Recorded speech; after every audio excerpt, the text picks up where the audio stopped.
The Meg, aka Megalodon, roamed the oceans long after dinosaurs were wiped out by the Great Meteorite. It was one of the largest and most dangerous hunters that have ever lived on Earth, as well as the biggest shark. But then, about 3.6 million years ago, the last of its kind disappeared from our planet, leaving only huge teeth for modern archaeologists to keep finding. There are a few theories about why it could have happened, but scientists might have found the true reason. The Megalodon, which means big tooth, was the largest shark ever to exist. It reportedly lived around 20 to 3.6 million years ago and was truly enormous. Its bite was more powerful than that of a T-Rex, and likely any other powerful predator that has ever roamed this planet. It's probably not surprising since this marine creature had extremely strong jaws that could span from 9 to 10 feet wide. That's enough to swallow two grown-up people side by side. The jaws were also lined with 276 teeth, and they reached 7 inches in length. That's as long as a small hedgehog. Once these teeth got worn down, the shark got rid of them and grew new ones. Such large sedated teeth helped the Meg to eat meat easily. The shark itself could grow up to 59 feet long. That's twice the length of a London double-decker bus. The animal was also pretty heavy. While a fully grown T-Rex weighed about 8 tons, the weight of a large Megalodon could be more than 30 tons. With no competitors, the enormous shark was the real king of the oceans. It hunted other sharks, large fish, and even whales. Then why did such a magnificent creature disappear from the face of the Earth? The previous theories mentioned the great white shark. The Megalodon is usually described as some gigantic version of this marine animal. And this is a common mistake made because most people think these creatures were related. But in reality, the Meg looked more like a modern bull shark. Its snout was snout, its lower jaw was rather flat, and long and massive pectoral fins supported the animal's weight. But what's more important, the ancestors of today's great whites existed at the same time as the Megalodon. Now, with great size comes great clumsiness. And although the Meg was huge and powerful, it was also not as nimble as smaller and quicker great white sharks. Great whites could have rivaled a Megalodon for food, and were often more successful hunters thanks to their agility. They couldn't fight the Meg openly, but were fast enough to steal its food. So according to this theory, the only food left for the Megalodon were whales and equally big marine animals. Grown-up Megs could easily catch such beasts, but their offspring were much smaller and more vulnerable than their parents. Could smaller sharks have used this to their advantage? Maybe while megasharks were still little, they became a meal for great whites, as well as bull and tiger sharks.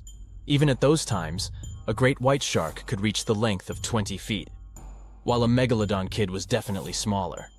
But even if there had been no open confrontation between young Megalodons and smaller grown-up sharks, Meg kids wouldn't have been able to find food for themselves to grow to adulthood.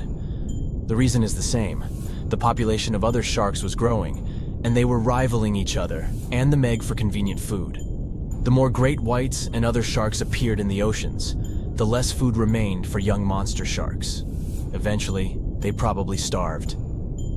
But it's just one of the theories that try to explain why the Meg went extinct, and here's another one. A new study has shown that the Meg was most likely a warm-blooded predator able to regulate its body temperature, and that might have been the reason why this species disappeared with time. Scientists analyzed isotopes of the tooth enamel of the Megalodon and concluded that the animal could easily maintain a body temperature that was around 13 degrees F warmer than the temperature of the surrounding water.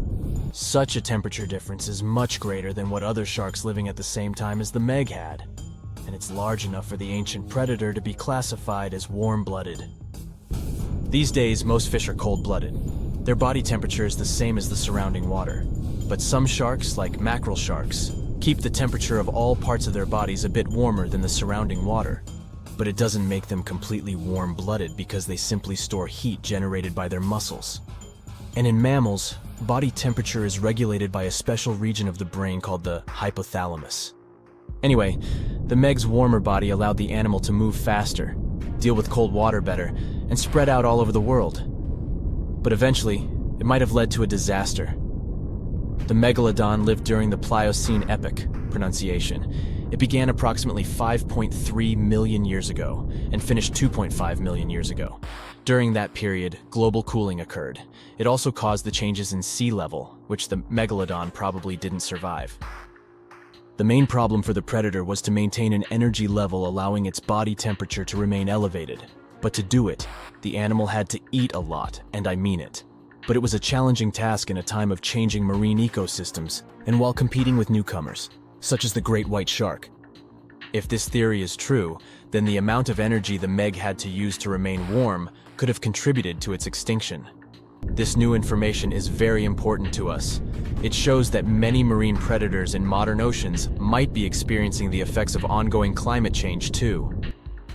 By the way, have you heard that there have been several cases when people were sure they had seen the Meg? Or at least some similar extremely large monsters. And these sightings happened relatively recently. For example, in July 1916, the New Jersey coast of the US was terrified by a series of shark attacks. They happened during an oppressive heat wave when hundreds of beachgoers tried to find shelter from the heat near the water. People described the culprit that had caused all that havoc as a giant shark, much bigger than any regular one. Since then, scientists have been debating which shark species was involved in those accidents. The most popular guesses have been the bull shark and the great white.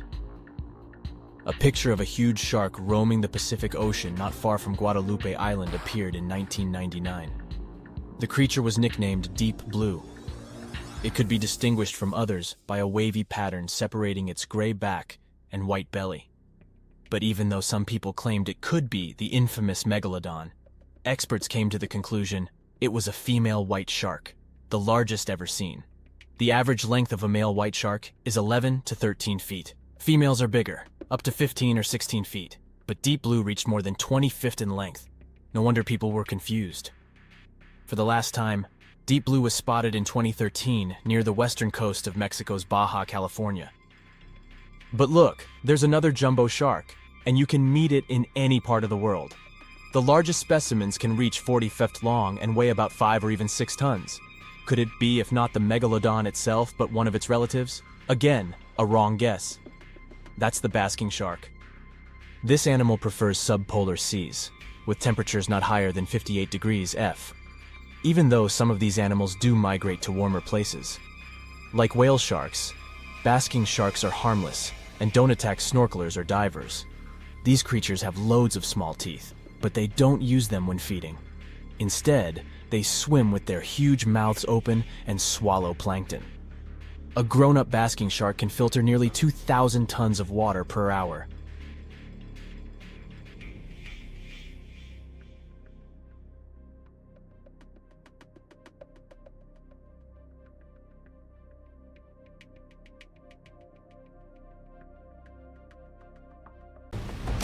Okay, are you ready for an epic fight between two prehistoric predators? Well, hang on.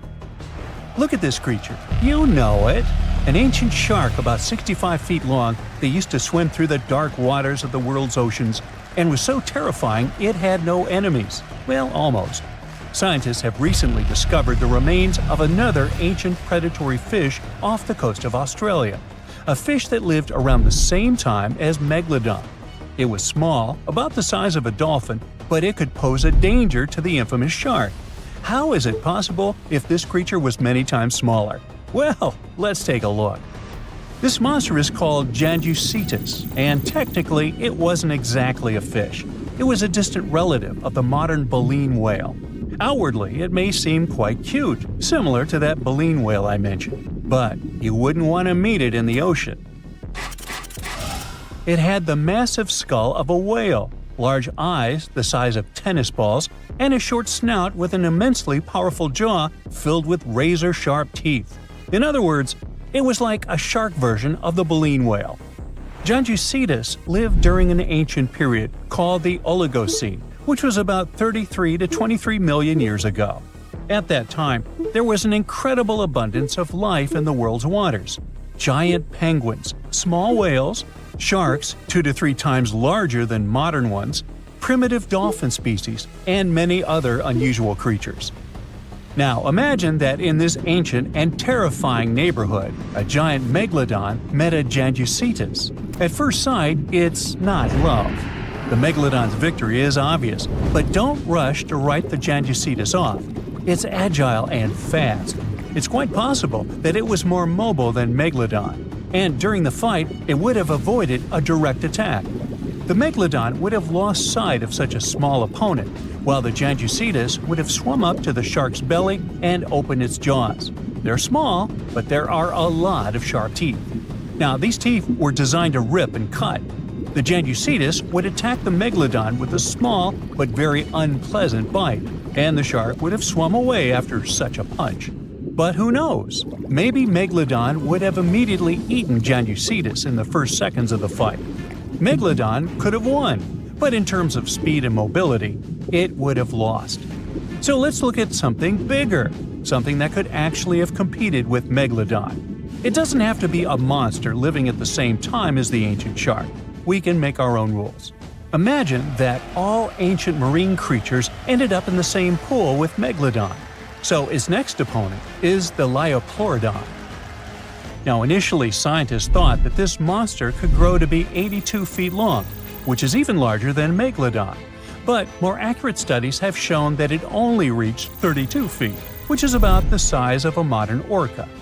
The leviathan lived in the waters of Western Europe around 160 to 155 million years ago and shared territory with other dangerous reptiles such as ichthyosaurs and plesiosaurs. Yes, it was smaller than them, but it had one big advantage. The leopleodor possessed one of the largest jaws in the animal kingdom, which accounted for about 20% of the total length of its entire body. That's a mouth. Its jaws were about 6.5 feet long. A huge, toothy mouth the size of an adult basketball player, filled with smooth and dagger-sharp teeth, ideal for cutting steaks and peeling ammonite shells. And by the way, scientists suspect that ammonites and squid were the creature's main diet. This super predator was also a very fast and agile creature that ambushed and attacked its prey from below. Megalodon would have been in big trouble. The grip strength of a leopleodon would surely be more powerful than that of Megalodon. Besides, the leopleodon's size and mobility would allow it to attack the enemy from different sides.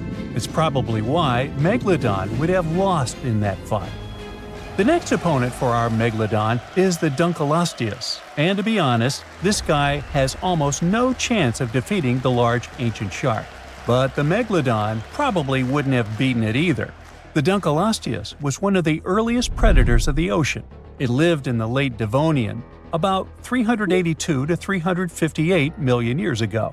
Its size was about 13 to 32 feet or even less, and it also had no teeth. What? A predator without teeth? How did it survive in a dangerous prehistoric world? Well, it grabbed and chewed food with the help of special jaw growths. Those growths were so powerful that they could pierce steel, if there was any around. In a sense, these were not teeth, but bones. Okay, let's say the Megalodon grabbed this predator by the belly and it couldn't do anything with its growths. But the problem is that the Megalodon would have hardly done anything either, because the Duncleosteus was a heavily armored fish. Just look at this shell. It probably limited its mobility, but it provided incredible protection. This monster felt like a big stone in the teeth of the Megalodon. It's unlikely that the Megalodon would have wanted to chew this stone. It would have spit it out, and both predators would have gone about their business. We've got a draw here. And now, the final match. Here's the next opponent. You see anything? Is this enemy invisible? What's happening? Ah, there it is. Meet the telemonstrum. It's a tiny ancient monster, just 11 inches long. Huh? What can it do to a giant shark? Next to the Megalodon, the telemonstrum is like a box of matches compared to a human. But if the Megalodon had had a developed brain, like people do, it would have been very scared of this creature and would have immediately swum away. Many people scream and run away in fear when they see a creepy insect crawling or flying, or when a mouse runs across the floor. Some of us jump on the couch in horror. Not all of us, but some. The Megalodon would have jumped out of the water like a dolphin if the telemonstrum had charged at it. Just check it out. It looks like an underwater bike with a long trunk with a jaw at the end. And these handlebars, where you would put your hands to control your bike, are the eyes. It's like the eyes of a hammerhead fish, only thinner and longer. The body of a squid, cuttlefish fins, snail eyes, and a toothed proboscis. This is a horror movie character. Scientists say it probably hunted jellyfish, small fish, and shrimp. And it didn't chew the food, it licked it like ice cream. Obviously, it's not an opponent for the Megalodon, but it's still a creepy monster. Well, what would have happened had it really started a fight with a Megalodon? It would have been difficult for the ancient shark to find it. It would have been unlikely to catch this tiny monster in the mouth, and the Tully wouldn't have been able to do anything to the Megalodon either. However, I can think of one strategy. The creepy creature had a long trunk. What if it had just swum under the Megalodon's fin and started licking it? If the shark had felt the tickles, then it would probably have worked. But most likely, they wouldn't have fought each other. It seems like they would have made perfect friends. The Tully lived about 300 million years ago in shallow seas and estuaries that covered the territory of the U.S. When scientists discovered this creature in 1955, they were shocked because no one had any idea what it was. Experts compared it to worms, tunicates, conodonts, mollusks, and vertebrates. And do you know who it really was? Well, scientists still have no idea. They can't determine its place on the tree of evolution. Perhaps this is some new branch, and its descendants simply haven't survived to this day. The Megalodon was one of the most dangerous predators on Earth. But now we know that other equally scary monsters lived in the oceans. But what if the Megalodon lived today? Who could have defeated him? A blue whale who would be even bigger than this ancient shark. But the blue whale seems to be a kind animal. It wouldn't fight. How about the Kraken? The Kraken versus the Megalodon? Well, let's save this fight for another video. For years, we've thought the Megalodon was just a big shark, which is scary enough. After all, it could have eaten a creature the size of a whale in just 5 bites. Estimates indicate that the largest shark that ever lived had been around 59 feet long, which is a reasonable size and explains a lot. But the scientific community was wrong. Very wrong. Now, scientists have proven that megalodons could grow up to 80 feet long, which is the same as a 6-story building. The creature would have certainly been dozens of times bigger than you if you had seen it underwater. These giants ruled the ancient oceans between about 20 million and 3 million years ago. And even though it was a long time ago, they've left a lasting impression, becoming the protagonists of many movies. And scientists continue to search for answers about their life. Thanks to this, we still occasionally find their fossils. But the thing is, no one has ever found a complete skeleton. All we have are scattered vertebrae, a few scales, and, of course, those massive, razor-sharp teeth.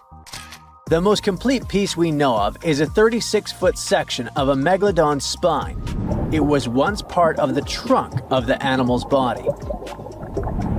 So, to assess just how big the megalodon was, experts compared its fossils to more than 150 species of sharks, both those that are alive and those that have gone extinct, to get the most realistic result possible.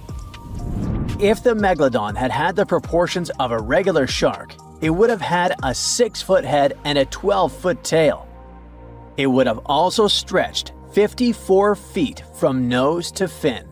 But these measurements are way off the mark. The largest megalodon vertebra ever found is 9 inches in diameter, which makes it 3 inches larger than the largest vertebra of a typical shark. And if we follow these proportions, that megalodon was a whopping 80 feet long. To better understand how giant this is, just think of 2 school buses lined up end to end. For a long time, it was very common to think that the megalodon was just a giant great white shark. And it makes sense, right? I mean, both would have had large, terrifying, serrated teeth. But that was another completely wrong idea. Now, we know that megalodons were actually much more slender and aerodynamic than the modern great white shark. Their body shape was built to cut through the water with much less resistance, minimizing the effects of gravity in the sea, letting them glide effortlessly through the ocean. Now, if Megalodon wasn't just another great white shark, what other animal of the same species was it most similar to? Surprise! In fact, it had more in common with the modern lemon shark. This species has robust and powerful bodies, 2 large dorsal fins, and blunt snouts, which makes them really fast and agile hunters, like prehistoric predators. In other words, while thinking about the Megalodon, you can imagine a giant, turbocharged lemon shark. This is the most modern comparison of the Megalodon with another animal, unless scientists find a complete skeleton of the ancient shark. But it's not common to find complete shark skeletons. They're rare because they're actually made not of bone but of soft, coated cartilage, like the stuff in human noses and ears. Their teeth are the boniest part of their bodies, and it's the reason why we've found so many of them. Yet, a complete skeleton is like scattered puzzle pieces to us. There's no solid bone to hold these pieces together, so the whole thing is very vulnerable to falling apart. Still, it's actually possible for an entire shark skeleton to survive. In these cases, very specific natural phenomena have to come into play.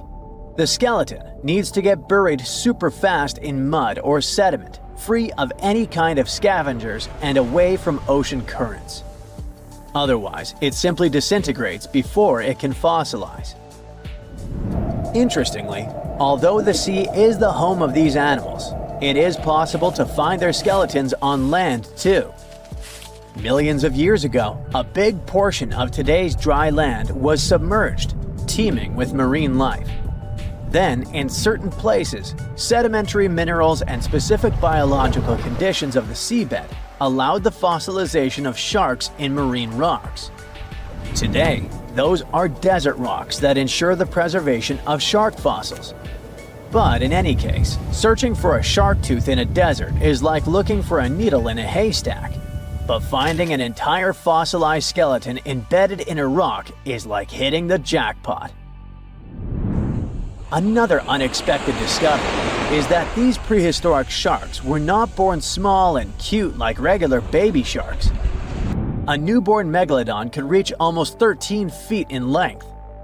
That's more than twice the height of the average human. Imagine a shark the size of a boat from the moment it's born. Now, although we don't have all the information about the giant of the seas, it's a fact that it's one of the most famous animals in pop culture worldwide.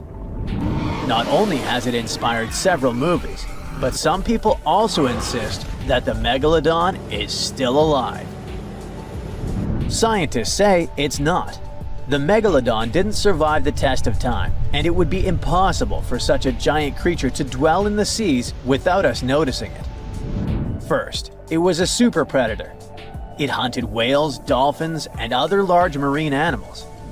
If the Meg was still around, its presence would completely change the balance in the oceans. It would have huge impacts on marine ecosystems, regulating populations and influencing the size and behavior of the ancient shark's prey. A good example is whales. They wouldn't have grown so big if the Meg still hunted in the oceans. This only happened because there was no super predator in the way. If the giant shark was still in our oceans, species like the blue whale would be tiny, as they would need to develop and adapt to be able to escape constant attacks. The lives of the workers of the sea would also be completely different. Fishers would have to avoid certain areas, ships would change routes, and even maritime tourism would be risky. Going for a swim and coming across a shark over 65 feet long? Not worth the risk. Plus, if the Megalodon was still out there, we would have some proof. Commercial fishing catches millions of sharks every year, and a monster of this size would not go unnoticed. Not to mention that with all of today's technology such as drones, satellites, and submarines at our disposal, someone would have already recorded an encounter with this living legend. By the way, most sharks, like most fish, are cold-blooded. But the reality for Megalodon was different. This giant was able to keep its body warmer than the surrounding ocean. This gave it an advantage over other sea creatures, allowing it to remain fast and active even in colder waters. It was a survival advantage that other animals of its kind did not acquire during their evolution. One of the most famous theories is that the Meg lives in the Mariana Trench, but scientists are sure that it doesn't make any sense. This region is poor in food and has many tiny creatures, which would not be nearly enough to sustain a large predator. In addition, there's a lot of research studying countless sharks that live in the ocean depths, and none of them come close to the size of the Megalodon. So, does the Megalodon still exist? Definitely not, but that doesn't mean it isn't any less mysterious and fascinating. It was the largest fish our Earth had ever seen, and its bite was strong enough to crush a car. The largest of its teeth found was the length of a remote control. It consumed about 2,500 pounds of food a day. That's like 3,300 cans of tuna for you. The earliest Megalodon fossils are from about 20 million years ago, but you won't see its skeleton, and that's because the mighty Meg had no bones. A skeleton made from bones gives most animals their body shape and strength. Sharks, though, come from the same subclass as rays, skates, and sawfish and have cartilage instead of bones. Cartilage is a tissue that is softer and more flexible than bones, but it's still tough enough to shape the body and protect the internal organs. Some areas are more flexible, since cartilage is weaker, and some, like the shark's head, are much tougher thanks to calcified cartilage. Their snouts, though, are made of really soft and flexible cartilage to work like a bumper in case of a collision with some dangers. Who knows if they'd be able to do all this with a heavy skeleton? Plus, cartilage makes their jaws more flexible, and they can open their mouths much wider than they would with a jaw made of bone. Our hero, Meg, was no exception, and it had the strongest bite of all living creatures, which was also made possible by a skeleton made of cartilage. Sharks take full advantage of their cartilage. It helps them swim and turn fast while hunting. One drawback of this type of skeleton is that it was really tricky for scientists to establish the shape and size of Meg.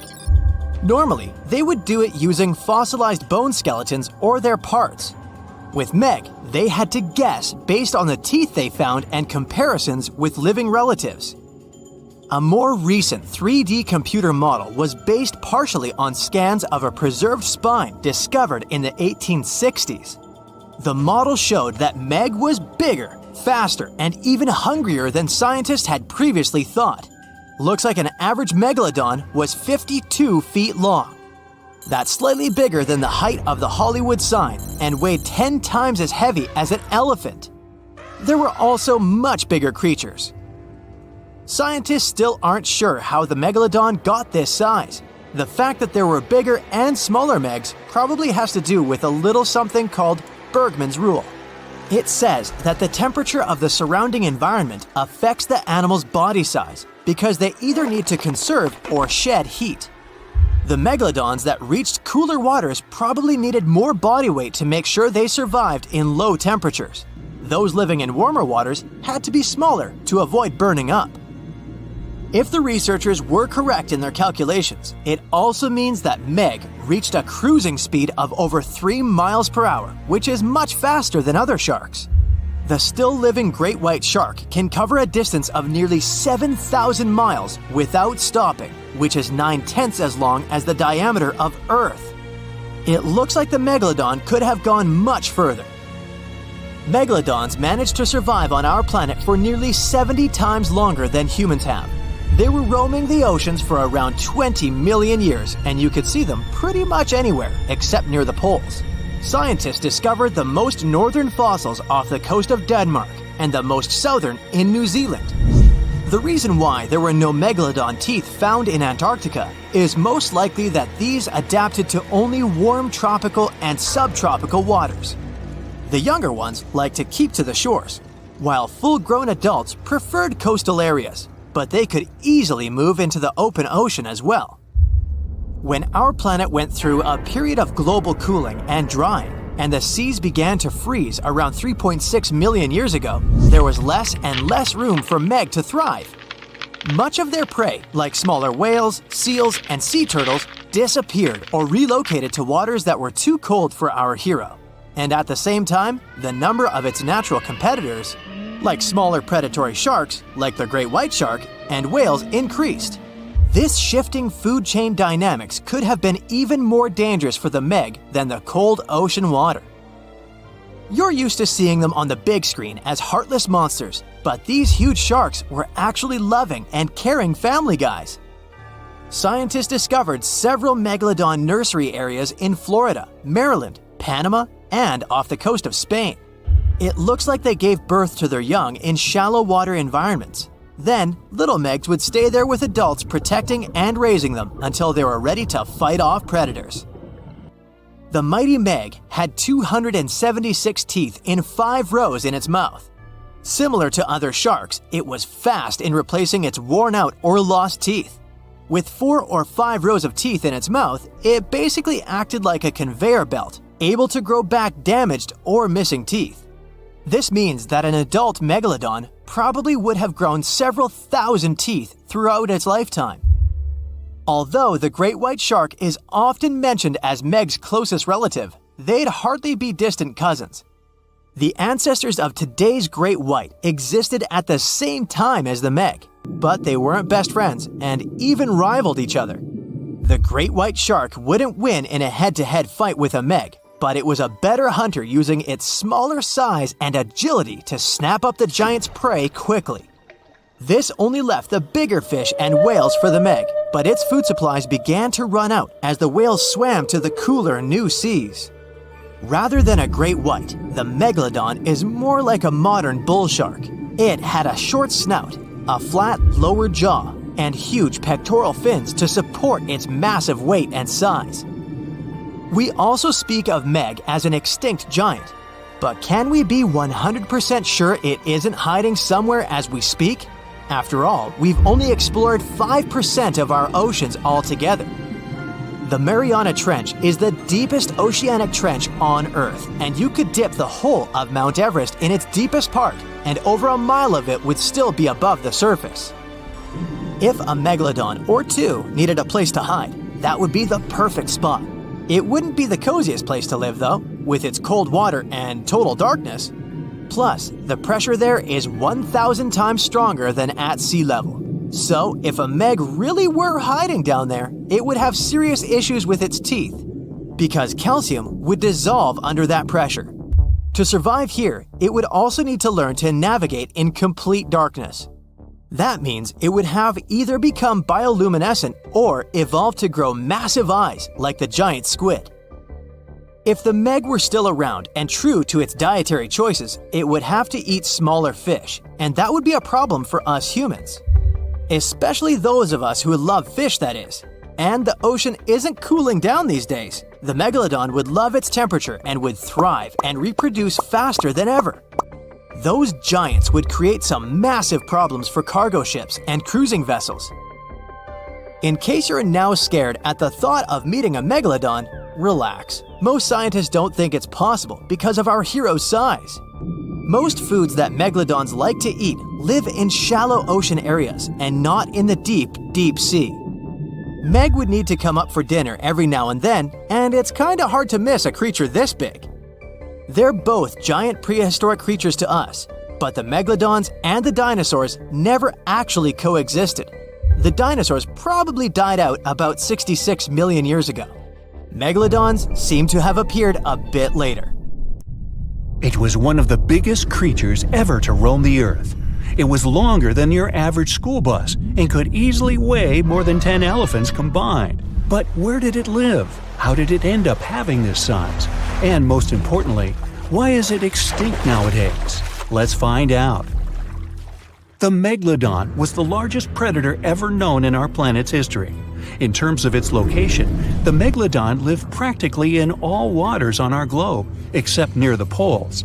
The reason why there were no Megalodon teeth found in Antarctica is probably that the gigantic creature adapted to only warm tropical and subtropical waters.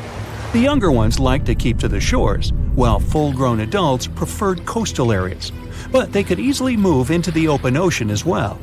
How do we know the Megalodon was so widely spread? We can only presume, based on the fact that they discovered the most northern fossils off the coast of Denmark and the most southern in New Zealand. The discussion of how the Megalodon got this size is still open in the scientific community. They recently found out that not all the specimens from this fascinating species reach the same huge size. This has to do with a little something called the Bergmann's Rule, which says that the temperature of the surrounding environment affects the animal's body size because they either need to conserve or shed heat. The megalodons that reach cooler waters probably needed more body weight to make sure they survived in low temperatures. On the contrary, those living in warmer waters had to be smaller to avoid burning up. But what did this enormous fish look like? Most modern depictions show the megalodon resembling an enormous great white shark. But well, it seems it may not necessarily be correct. The megalodon likely had a much shorter nose and a flatter jaw that looked almost squashed when compared with a great white shark. It also seems to have something in common with the modern blue shark: extra-long pectoral fins. They needed these to support their weight and size while navigating the planet's waters. Lastly, the lady megalodons, seem to have been about twice as large as the gentlemen. As for their offspring, even a small megalodon was enormous, at least 6.5 feet from nose to tail. How do we know that? Because specialists have stumbled upon megalodon nursery habitats in Panama, Maryland, the Canary Islands, and Florida. Even the piles of used diapers were enormous. Nah, not really. Surely the scariest aspect of the megalodon's looks was its mouth. I mean, think about it. Megalodon had whales for dinner, so it obviously needed to open its mouth wide enough. Scientists have estimated that its jaw would span a mind-boggling size, 9 by 11 feet wide. Just to paint you a better picture, that means it could have easily gulped down 2 adult people side by side. Wait, which 2 adults? Those impressive jaws also feature 276 teeth. Based on modern reconstructions of the force of its bite, it looks like it may have been one of the most, if not the most, powerful animals of prey ever to exist. For comparison, humans can have a bite force of around 1,300 newtons. Today, great white sharks have been estimated to be able to bite down with a force of over 18,000 newtons. The megalodon tops all the records, with an estimated power of bite up to 10 times greater than that. It could basically crush a car with very little effort. Its teeth were also pretty amazing. Similar to sharks, the megalodon was fast in replacing its broken or worn teeth. With 4 or 5 rows of teeth in its mouth, it basically acted like a conveyor belt, growing back damaged or missing teeth within about 48 hours. This means that an adult megalodon probably would have grown several thousand teeth throughout its lifetime. It was nice of them to do that, though, since it's probably one of the reasons why megalodon teeth are so common in fossil records, and we're able to study them properly. To maintain its impressive physique, the megalodon had to eat somewhere around 2,500 pounds of food per day. Can't wrap your head around that? Well, it was the equivalent of 1¼ cows per day to survive. It's like if you had to eat 3,300 cans of tuna every day. I've used the word megalodon a lot, but have I mentioned where it comes from? When translated from Greek, it means giant tooth. Ah, those clever Greeks. However, this giant shark's full scientific name is a bit more complicated: Carcharocles megalodon. But are these gigantic predators actually extinct? We tend to believe so, but let's be honest for a second. We've come to know more about the surface of Mars than the depths of our oceans. Like, we've only explored 15% of our oceans altogether. Who knows what may be lying out there in the deep? Maybe some ancient predators? The Mariana Trench is the deepest oceanic trench on Earth. The Challenger Deep, its deepest part, is so deep that you could dip the whole of Mount Everest in there and it would still be over a mile above the surface. That's deep. If a megalodon or 2 ever needed a place to crash, that would be a discreet enough location. However, the Mariana Trench is not a particularly comfy place to be in. Because it's cold and steeped in total darkness and all. The temperatures here are around 36 degrees Fahrenheit all year round. And to top it all off, the pressure is 1,000 times stronger than at sea level. So it's safe to assume that if any megalodon is hiding in here, its teeth and bones might not be looking so good. Because of the intense pressure here in the Mariana Trench, proteins and calcium start to dissolve and disintegrate. That's why, for example, the Haddell snailfish, the deepest dwelling fish we've discovered, has evolved to feature flexible cartilage instead of bones. To survive here, the megalodon would also need to learn to navigate in complete darkness. That means it would have to either become luminescent or evolve to grow massive eyes like the giant squid. While it may sound like an intriguing and good idea for a movie script, most scientists don't think it's possible. Why? Well, most of them say it's because of the megalodon's size. Most foods that megalodons like to eat live in shallow ocean areas and not in the deep sea. Specialists believe that if these animals were actually still roaming our waters, there's no way we wouldn't know about it. They would need to come up for dinner every now and then, right? Their food is also the most likely cause of why the megalodon is not alive anymore. While some specialists believe the megalodon became extinct because of a drop in the ocean water temperature, most scientists suggested that the shifting food chain dynamics may have been more to blame. Why? Because at some point, there was less and less of its primary food source, baleen whales, and at the same time, the numbers of its natural competitors, like smaller predatory sharks like the great white shark and whales, increased. The megalodon did live on this planet a lot more than we did, and way back when we didn't even exist yet. They were here for nearly 70 times longer than we, modern humans, have, inhabiting the oceans for around 20 million years. Homo sapiens appeared around 300,000 years ago.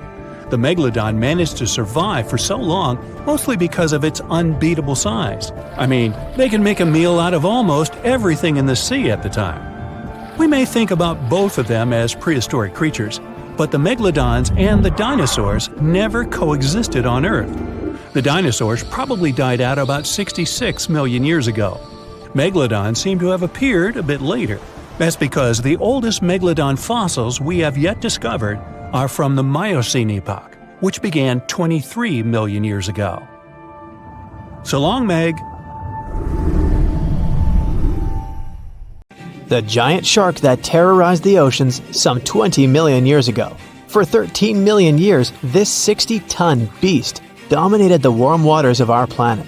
Though, some believe that the Meg still lives in the most remote and deepest parts of the ocean. It's a hot summer day. It seems only logical to go for a swim in the sea. You're floating on your back, completely relaxed. Your eyes are closed. Your breath is even. Water's pleasantly cool around your body. A light breeze touches your face. You feel calm enough to doze off. Suddenly, something bumps into your leg. Yanked out of your half-slumber, you begin to flail until you're face to face with the invisible danger. Luckily, all you spot is a couple of easily recognizable fins and cute smiley snouts. Phew, just dolphins. Guess you're lucky to meet them in the wild. These amazing creatures are so close, you can touch them. You've heard people say dolphins' skin feels rubbery, but to your mind, it's more like the inner part of a hard-boiled egg. One of the animals is so close to you that its salty smell fills your nostrils. You know, though, that dolphins don't have sweat glands. It means they don't sweat and are pretty much odorless. The smell you sense comes from the water they swim in. The largest and most ferocious predator to ever haunt the oceans, the Megalodon shark dominated the seas for centuries before coming extinct millions of years ago. However, scientists managed to discover very few remnants of the giant shark. Everything we know about the great beast we've learned thanks to fossils of its giant teeth, which are just about the size of the average human hand. A megalodon skeleton has never been discovered. Shark skeletons are made mostly of cartilage, meaning that they decompose quickly. Luckily, sharks continuously shed and regrow teeth throughout their lives. One shark can go through 40,000 teeth in a single lifetime. Scientists have managed to study different types of shark species based on their teeth alone. The megalodon shark had around 276 teeth. When they fell out, those teeth landed in the seabed where they stayed for millions of years, fossilizing. Scientists found those teeth, and they're the only real record we have of the megalodon's existence. Megalodon teeth have been discovered all over the world. It means that unlike other marine animals of its time, the Megalodon was intercontinental. Even today, most sharks and marine animals tend to stick to one sea or ocean. The Megalodon shark swam freely around the world, moving between tropical and subtropical waters. Megalodon teeth have been found in every continent apart from the freezing cold waters of Antarctica. When a megalodon makes a starring appearance in a movie or TV show, it's portrayed to look like a giant version of a great white shark. Scientists previously believed that the megalodon and the great white shark both descended from one common ancestor. Still, it's not true. In fact, it's more likely that the megalodon was the arch enemy of the great white shark's ancestor, the broad-toothed mako shark. That means Megalodon wouldn't have looked so similar to the great white after all. In reality, the Megalodon would have a shorter nose than the great white, along with longer pectoral fins to give the giant shark a stockier and more threatening build. They both had an excellent sense of smell though, so even in prehistoric times, it wasn't a good idea to go swimming with a chunk of raw meat in hand. And it certainly isn't safe now. Whether the Meg's hiding somewhere in the depths, which some still believe is true, or it's gone forever, younger cousins will still be there waiting. Also, both of them like to go after big marine mammals, so they would certainly have things to do together. That is, until the Meg got moody and accidentally ate its friend. You never know. These guys had a different hunting style. Great whites prefer to dive straight towards their prey and find its softest spot, like exposed legs or underbelly. Sometimes, an entire tooth would be found embedded in a bone of some bigger animal, such as a whale. Without the main parts they use for swimming, poor sea animals were then helpless and unable to escape. Yet whales were just a smaller part of Megalodon's diet. Seals, sea cows, squids, dolphins, other sharks. The good old Meg probably wouldn't say no to some random school of smaller fish swimming into its mouth either. Nothing better than a good snack after a big tasty dinner. Even those giant turtles weren't safe with their thick shells. The Meg probably took them as a dare challenge on a daily basis. Scientists have used computer simulations to try and work out the hunting style of the ancient shark. Using this technology, scientists have discovered that the Megalodon's attack style was very different from that of modern-day sharks. Modern sharks dive straight for their prey's most vulnerable spot, for example, the soft underbelly of a seal. The Megalodon's teeth were uniquely suited to biting through tougher areas of cartilage. So, evidence suggests that a Megalodon would first chew the tougher fins of their prey, rendering them unable to swim away before launching into their final attack. Some people believe that the Megalodon is still alive today, lurking at the depths of the ocean's waters. But it's unlikely to be true. Megalodons are a warm water species, which means they would be unable to survive in the cold waters of the deep ocean. Most of the Megalodon's potential prey live in shallower waters, meaning there would be very little for the Megalodon to eat at deep sea level. Simply put, if there was an animal as big as the Megalodon still living today, we would have spotted it by now. It is unlikely that you'll run into a Meg though. The sharks, like us, preferred warm coastal waters. Deep ocean living would be too cold for the beasts, and food would be scarce. Their entire bodies would also have to evolve to avoid being squished by the enormous water pressure down there. It's unlikely they're still around, but not impossible. Some good news if you do run into one is that the shark is pretty unlikely to eat you. You are way too small a meal for the Megalodon, even if you have a couple of friends with you. This guy eats whales that are over 50 feet long. If you're having a beach party though, it's a different story. In a beach full of swimmers, the shark very well might creep up, scooping several humans into its giant mouth without even chewing. The fearsome name Megalodon comes from two Greek words, megas, meaning big, and odont, meaning tooth. Combined, they mean big tooth, and it certainly lives up to its name.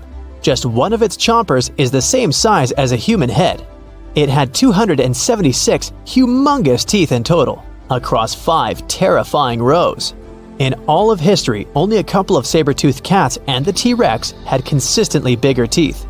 Now that's a showdown I'd like to watch. The Megalodon vanished millions of years ago, leaving only huge teeth to be found by modern archaeologists. They literally disappeared with very few traces left. Scientists believe that over time, deep sea levels dropped and the ocean's temperature went down rapidly. Over a third of all marine life was wiped out as the oceans cooled and the number of animals at the bottom of the food chain plummeted. This had a catastrophic effect on the hungry predators at the top. Sorry guys. It became way too cold for these sun-loving sharks too, which made it difficult for them to reproduce since they gave birth in warm waters. The Megalodon is usually described as a sort of great white shark, but this is just a common myth. In fact, the ancestors of today's great white existed at the same time as the Meg, but they weren't best buddies and were even in competition with each other. The great white shark was a better hunter using its smaller size and agility to snap up the Meg's prey quickly. They were also known to eat Meg pups, who were only half their size. This didn't exactly help the whole extinction thing. While a great white was no match for an adult Meg in a head-to-head fight, they sure weren't scared of stealing their food. This only left the bigger fish and whales for the Meg, but its food supplies began to run out as whales swam to the cooler new seas. The whales adapted to prefer the colder temperatures, leaving our friend the Meg behind. The Megalodons either starved or were frozen into extinction by the Ice Age. Rather than a great white, the Megalodon is more like a modern bull shark. It had a short snout, a flat lower jaw, and huge pectoral fins to support its massive weight and size. As scary as they are, these sharks were actually caring family guys. Several Megalodon nursery areas have been discovered in Florida, Maryland, and Panama. They gave birth to their young in shallow water environments. We know this from discovering loads of tiny Megalodon teeth found in these areas. I wonder if they had nannies too. The water is bubbling under the fishing boat as if something is coming up out of the water. It gets closer and closer. The water seems to boil. Suddenly, you see giant jaws and glistening teeth. Seconds later, a huge shark jumps out of the water and crushes the boat in one bite. It was the Megalodon, the largest fish that ever existed on Earth. Now, we pictured the Megalodon as this, an enlarged version of the white shark for a long time. But scientists continue to argue about its appearance. So far, they agree that the image of this giant shark was wrong. Here's the data that scientists are sure of. Size, about 50 feet long. That's as big as a school bus and comparable to the length of a subway car. 8.5 times the height of an average person. Let's compare it to the modern white shark. The Megalodon is 3 times bigger, but that's just a rough estimate. We don't have a fully preserved skeleton of the Megalodon. That's because it didn't have any bones, but cartilage. Not much of that left in the 3.6 million years since the Megalodons went extinct. All that survived were teeth and a few vertebrae.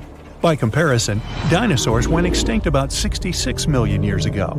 But their solid bones are perfectly preserved, and we have many different examples of their skeletons. Scientists have calculated the size of a Megalodon based on its teeth and jaw. Now, this is one tooth. It's about 7 inches long, bigger than the palm of your hand, and 3 times the size of a modern white shark's teeth. The Megalodon jaw was 6 feet wide and chalked up 5 rows of teeth, a total of 276 razor-sharp chompers. The other preserved remains are the vertebral column. It consists of 150 vertebrae, each 6 inches wide. They contain much calcium because, well, Megalodon love fresh cold milk. Nah, it's because the vertebrae had to withstand the enormous mass of a giant shark. Based on those fossils, scientists created a model and calculated only the approximate size of the Megalodon. But it could hardly have been any bigger. It's all about breathing. The bigger the fish, the more oxygen it needs, which means a larger gill area. That's the organ that filters the water and collects oxygen. If the Megalodon were any larger, it would have trouble breathing. So, scientists believe that 50 feet is the maximum size of an individual. On average, they were a few feet smaller. Whew. Now, let's talk weight. On average, one Megalodon weighed about 30 to 35 tons. By comparison, a white shark weighs 1 ton, which is 30 times less. Hey, trust me. A school bus is 4 times lighter at 7.5 tons.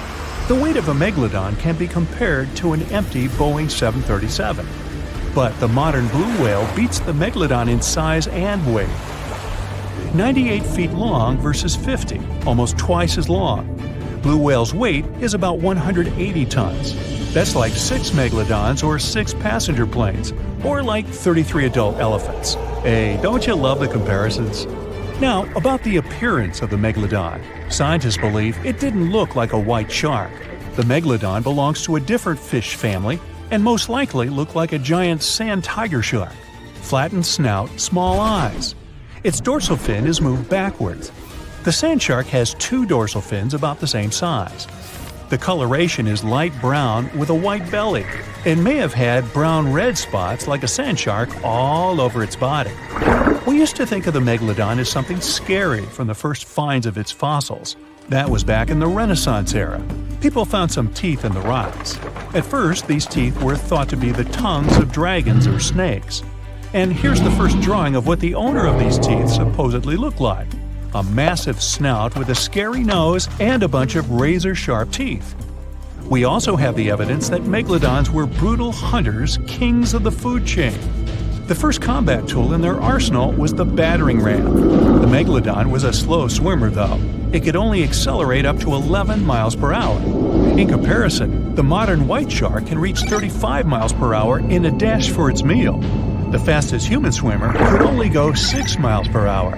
Well, good luck with that. But the Megalodon had incredible mass.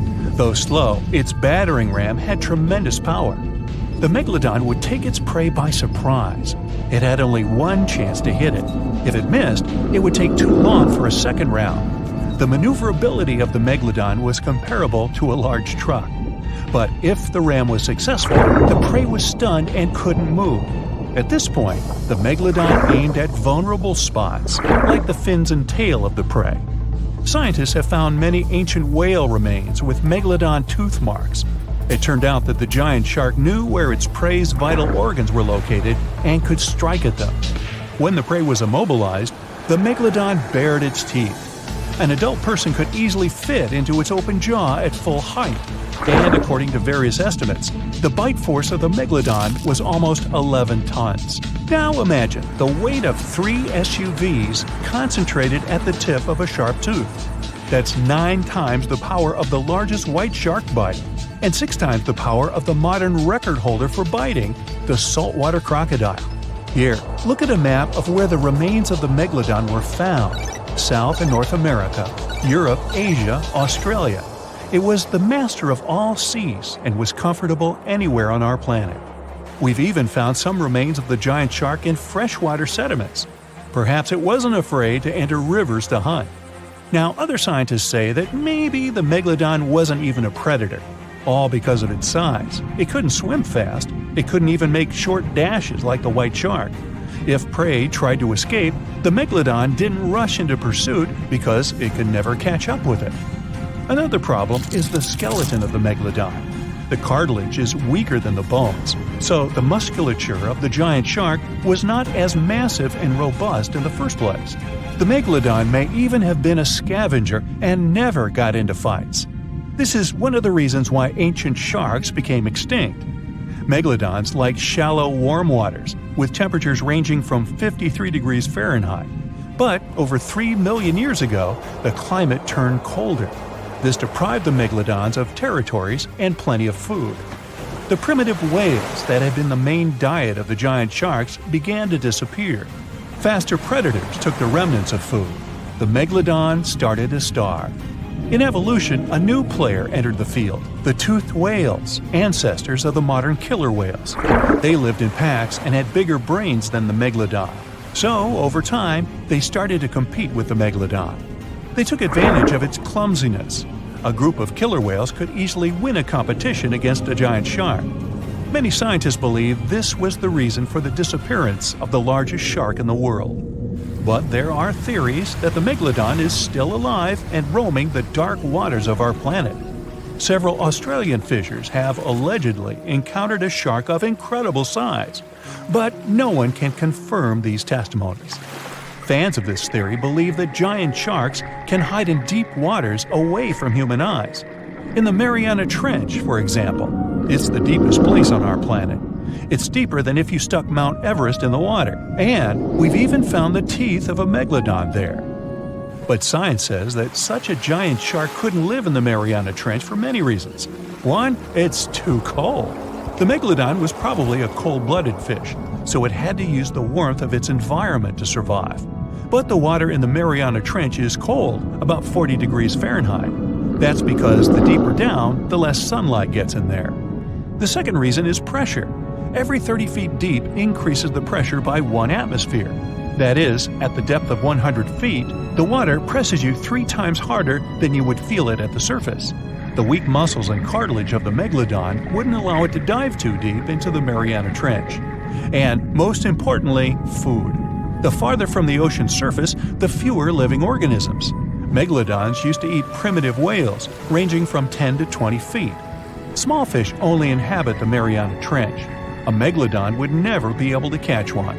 And, judging by its size, all the Megalodon did was eat and then look for food again. Compare its weight to that of a human. The average human should get about 2,000 calories a day with an average weight of about 180 pounds. The Megalodon weighed 470 times that and needed many more calories. So, even all the fish inhabiting the Mariana Trench could hardly feed a Megalodon for even a few days. So, all these theories, of course, are not true. But still, it's just smart to be careful out there. Know what I mean? The Megalodon was the biggest shark to ever live. Not only that, it's one of the biggest fish and the largest predator in Earth's history. They've been known to reach lengths of up to a whopping 70 feet. That's over 3 times longer than the biggest great white shark on record. The females have also been found to be around twice the size of the males. The Megalodon could swallow a small car without it even touching its teeth, if cars had been around then. Its teeth could grow to over 7 inches long. It looks like we're going to need a bigger boat, and best make it steel-plated, as this shark can easily gnaw its way through ships. The underwater terror could bite a ship clean in half, with the highest bite force ever calculated for any animal, living or extinct. The force of its ferocious bite was up to 40,000 pounds. That's around 108,000 times the strength of a human's and 10 times the force of a modern crocodile's bite. Its chomp is so strong that it makes the T-Rex's bite look about as powerful as my granny's after she's taken her dentures out. In fact, the Meg was so big and powerful that it had no natural predators. It was the uncrowned king of the seas, swimming freely from ocean to ocean. This cosmopolitan creature was found all over the world, from America to Europe and Australia to Japan, assuming there were countries back then. Meg fossils have been found on every continent except Antarctica. Everybody skips Antarctica. Science tells us that the Megalodon went extinct over 3.6 million years ago. But could they still be alive at the deepest depths of the ocean? Only around 80% of the ocean has been explored, and its deepest point, the Mariana Trench, is over 7 miles down.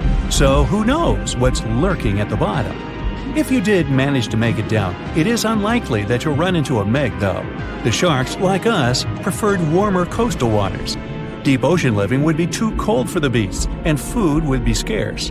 Their entire bodies would also have to evolve to avoid being squished by the enormous water pressure down there. It's unlikely they're still around, but not impossible. Some good news, if you do run into one, is that the shark is pretty unlikely to eat you. You are way too small a meal for the Megalodon, even if you have a couple of friends with you. This guy eats whales that are over 50 feet long. If you're having a beach party, though, it's a different story. In a beach full of swimmers, the shark very well might creep up, scooping several humans into its giant mouth without even chewing. But wait, let's rewind. How does the shark take down a 50-foot whale? It first bites off its fins, making the whale unable to swim away. It then casually munches it down piece by piece. Because of their size, sharks had to consume over a ton of food every single day just to sustain themselves, like me. All that food made the Megalodon extremely heavy. They range from anywhere between 50 to over 100 tons. For context, that's around the same as 7 to 16 adult male African elephants. To fit all this food in, their jaws had to open pretty wide. A Megalodon's jaw could span 9 by 11 feet wide. That's easily big enough to swallow 2 adult humans side by side. The fearsome name Megalodon comes from 2 Greek words, mega meaning big and odont meaning tooth. So combined, they mean what? Big tooth. And it certainly lives up to its name. Just one of its chompers is the same size as a human head. It had 276 humongous teeth in total across 5 terrifying rows. In all of history, only a couple of saber-toothed cats and the T-Rex had consistently bigger teeth. Now that's a showdown I'd like to watch. The Megalodon vanished millions of years ago, leaving only huge teeth to be found by modern archaeologists. They literally disappeared with very few traces left. Scientists believe that over time, sea levels dropped and the ocean temperatures went down rapidly. Over a third of all marine life was wiped out as the oceans cooled and a number of animals at the bottom of the food chain plummeted. This had a catastrophic effect on the hungry predators at the top. Sorry guys. It became way too cold for these sun-loving sharks too, which made it difficult for them to reproduce since they gave birth in warm waters. The Megalodon is usually described as a sort of giant great white shark, but this is just a common myth. In fact, the ancestors of today's great white existed at the same time as the Meg. But they weren't best buddies, and were even in competition with each other. The great white shark was a better hunter, using its smaller size and agility to snap up the Meg's prey quickly. They were also known to eat Meg pups, who were only half their size. This didn't help the whole extinction thing. Even infant megalodons were huge, coming in at just under 7 feet. While a great white was no match for an adult Meg in a head-to-head fight, they sure weren't scared of stealing their food. This only left the bigger fish and whales for the Meg, but its food supplies began to run out as the whales swam to the cooler new seas. The whales adapted to prefer the colder temperatures, leaving our friend the Meg behind. The megalodons either starved or were frozen into extinction by the Ice Age. Rather than a great white, the Megalodon is more like a modern bull shark. It had a short snout, flat lower jaw, and huge pectoral fins to support its massive weight and size. As scary as they are, these sharks were actually caring family guys. Several Megalodon nursery areas have been discovered in Florida, Maryland, and Panama. They gave birth to their young in shallow water environments. We know this from discovering loads of tiny Megalodon teeth found in these areas. Gee, I wonder if they had nannies too. But how come there are so many Megalodon teeth out there for us to analyze? Well, due to their messy, aggressive eating habits, sharks regularly lose their teeth. They lose a set of teeth every 1 to 2 weeks. That's 40,000 teeth in a lifetime. They must rake in a fortune from the tooth fairy. Because of this, their teeth were continuously raining down to the ocean floor. Luckily for us, they're also the hardest part of a shark's skeleton, which is why so many teeth have survived and become fossilized. It's fair to say that the first discoveries of the Meg's teeth confused people. Early discoverers thought the Meg's teeth were petrified tongues of ancient serpent creatures. They even used to call them tongue stones. It's also a common myth that the Megalodon was around at the same time as the dinosaurs, although this would have been pretty cool. The dinosaurs were wiped out around 66 million years ago, but the Megalodons came much later. The oldest Meg fossil is only around 23 million years old, but it's tricky to pinpoint the exact date. After all, calendars weren't invented yet. They became extinct way before humans even evolved. The earliest Homo sapiens, which is a fancy name for the first humans, emerged about 2.5 million years ago. But what if the Megalodon shark didn't go extinct? Whale populations have dropped drastically since these guys were last around, so there'd be way fewer whales for them to chomp down on. Whales have also gotten a lot smarter and learned new defensive moves, making them way harder to take down. It's estimated that they ate around 12 tons of food each day. If they were still around and eating that much, they'd be forced to eat smaller fish, and there'd be barely enough big fish for us humans to survive on. The naughty Megalodons would also be able to track fishing boats and steal the fish that they worked hard to collect. It's safe to say we'd see a lot less fish in the aisles of your neighborhood supermarket. As our ocean temperatures are heating up again, the sharks would also thrive and reproduce faster than ever. There'd be more and more of these giant eating machines in the water, reducing our fish supply even more. It would also cause massive problems for cargo ships and cruising vessels. Imagine coming into contact with one of these bad boys while you're sunbathing on the deck. Even beachgoers would be hard hit. Megalodons give birth in shallow waters, so many of our favorite beaches would quickly become dangerous shark nursing grounds. Hey, where did that beach volleyball game go? They were playing just a moment ago. The Megalodon shark roamed the oceans, scaring and chewing everything to pieces long after the dinosaurs were wiped out by the great meteorite. We know that it was the largest and most dangerous hunter that ever lived, as well as the biggest shark. It was the king of all seas, swimming freely between most parts of the ocean. But then, about 2.5 million years ago, the last of its kind disappeared from Earth forever, leaving only huge teeth to be found by modern archaeologists. And it could be because of the great white sharks. The Megalodon is usually described as a sort of gigantic version of this marine animal. This is a common misconception people make because these creatures were thought to be related. In fact, the Meg looked more like a modern bull shark. It had a short snout, a flat lower jaw, and long and massive pectoral fins that supported its weight. And what's more important, the ancestors of today's great whites existed at the same time as the Megalodon. But with great size comes great clumsiness. Although the Meg was huge and powerful, it was also not as nimble as the smaller and quicker great white sharks. Researchers believe that great whites actually rivaled with the Megalodon for food and were often more successful hunters thanks to their agility. They couldn't fight the Meg openly, but were fast enough to steal its food. So, the only food left for the Megalodon were whales and equally big marine animals.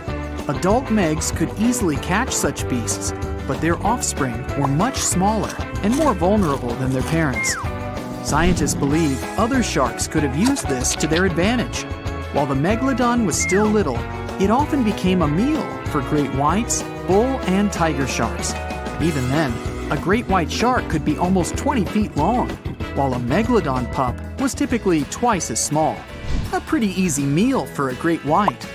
But even if there had been no open confrontation between young Megalodons and smaller adult sharks, Meg pups wouldn't have been able to find food for themselves to grow to adulthood. The population of other sharks was growing, and they were rivaling with each other and the Megs for food. The more great whites and other sharks there were, the less food remained for the young monster sharks. Eventually, they would have simply starved. As if this wasn't enough for the Megalodon to cease to exist, their favorite big munch, the whales, began to adapt to changing conditions on Earth. The Meg was a warmth-loving shark, and it was abundant in tropical and subtropical waters. When they first evolved, about 20 million years ago, the climate on the planet was much milder. Both land and seas were generally warmer, and so the Meg could swim and eat wherever it pleased. As years went by, the climate went on changing though. It became extremely cold closer to the poles, and lots of marine animals and fish had to adapt to this temperature shift. But the Megalodon didn't cope as well. It still loved warm waters, so it stayed where it felt comfortable, even if that area was shrinking. What it didn't realize was that whales were among those who became okay with the cold. The big marine mammals went further north, and Meg was left without a supper. The largest and most ferocious predator to ever haunt the oceans, the Megalodon shark, dominated the seas for centuries before becoming extinct millions of years ago. However, scientists managed to discover very few remnants of the giant shark. Everything we know about the great sea beast we've learned thanks to fossils of its giant teeth, which are just about the size of the average human hand. Scientists estimated the size of the prehistoric shark using calculations based on the measurement of the length of a Megalodon tooth. On average, the size of a Megalodon shark was 33 feet long. The largest of the species could reach up to 58 feet long. However, these megasharks may have been even bigger than we ever thought. At the Florida Museum of Natural History, a group of students examined 3D printed replicas of Megalodon teeth to calculate the shark's size using the tooth length method. But something was off. Each student calculated a different size for the same shark, with their estimates ranging from 40 feet to 180 feet. A lead paleontologist took a look at the students' equations. He realized that the method they used to calculate Megalodon sizes for decades isn't that accurate at all.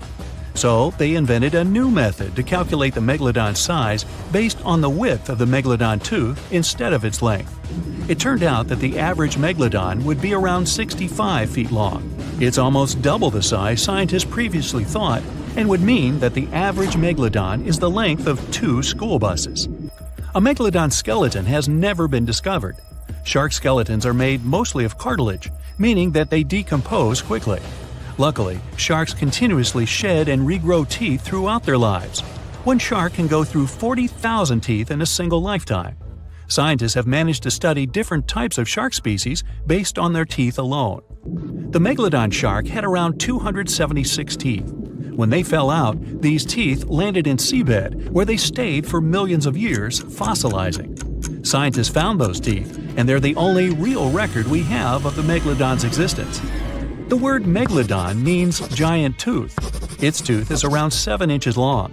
For comparison, the largest tooth of a great white shark is only 3 inches long. To find a bigger set of choppers, you'd have to go back 65 million years to find the great Tyrannosaurus rex, whose teeth measured a whopping 12 inches.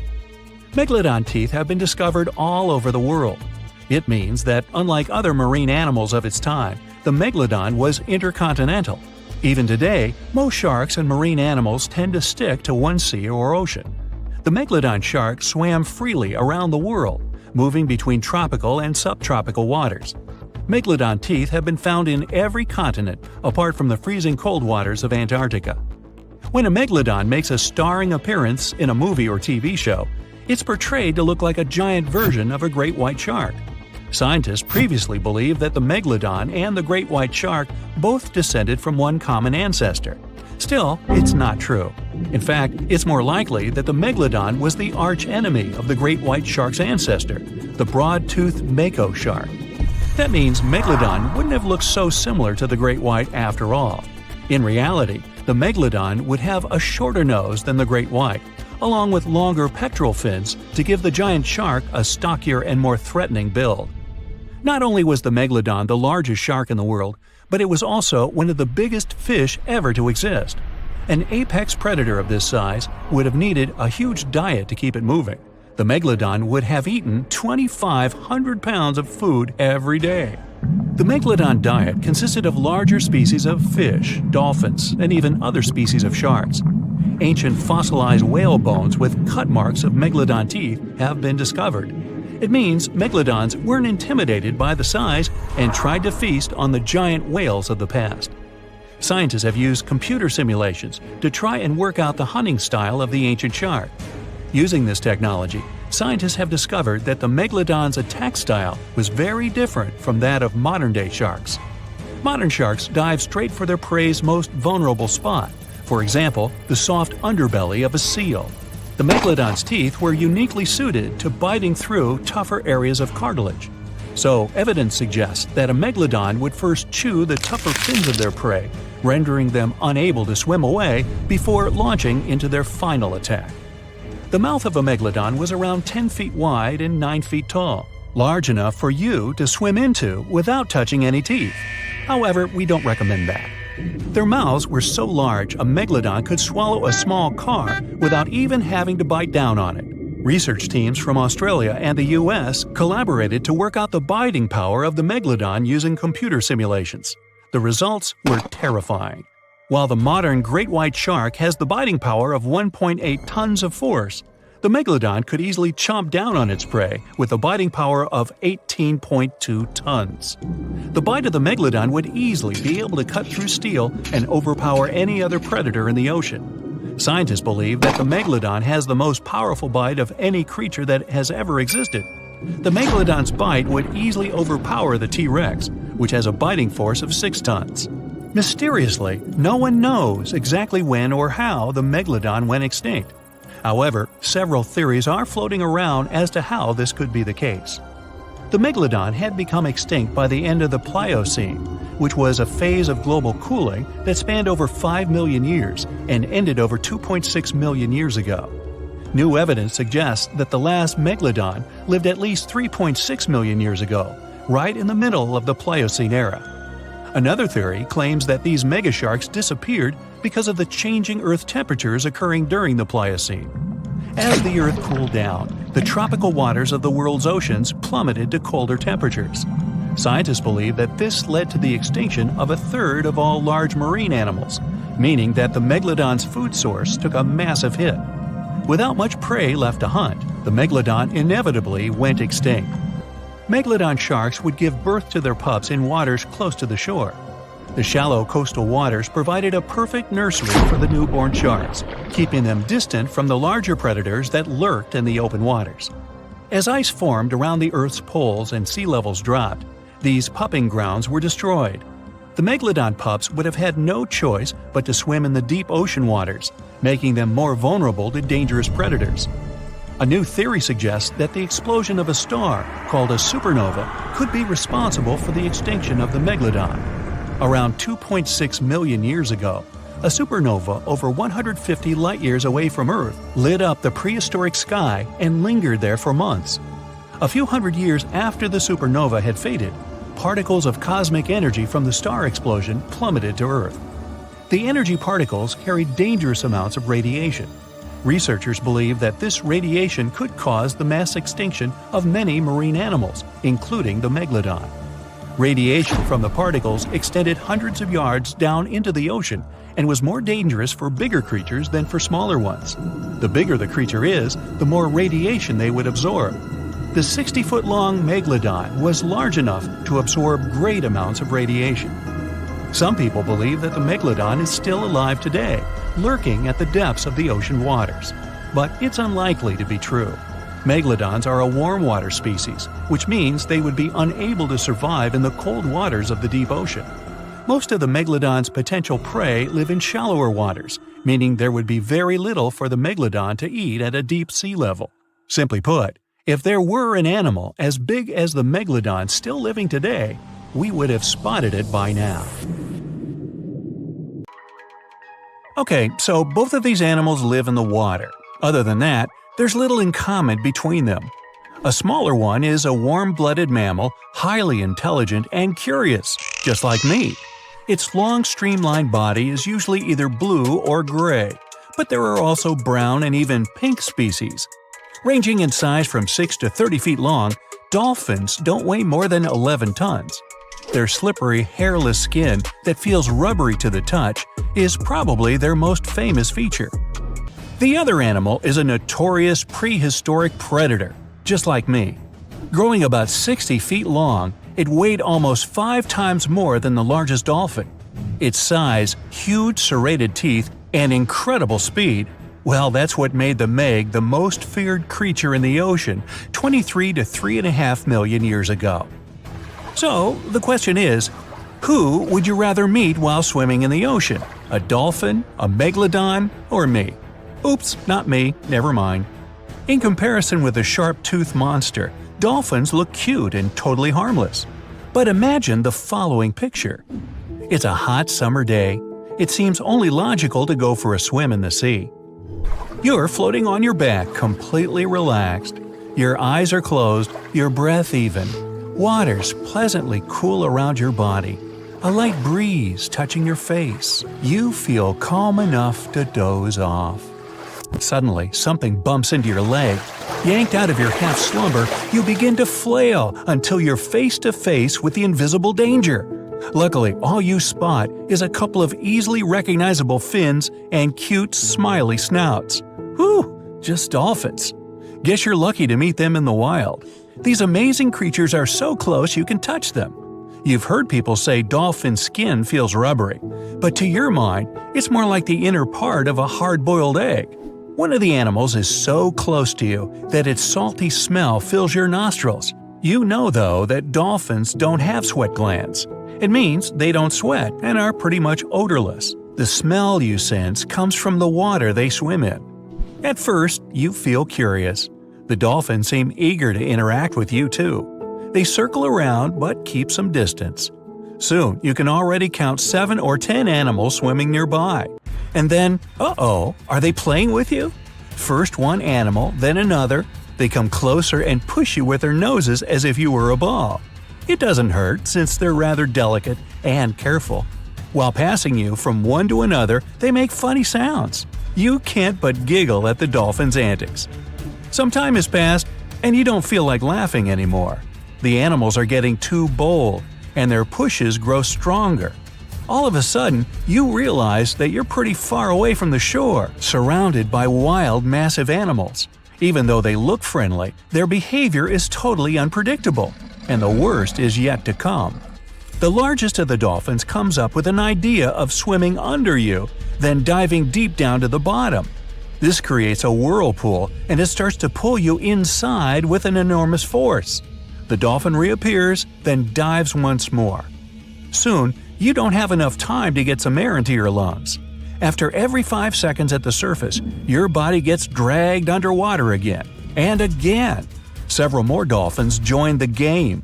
You're shocked, disoriented, and worn out.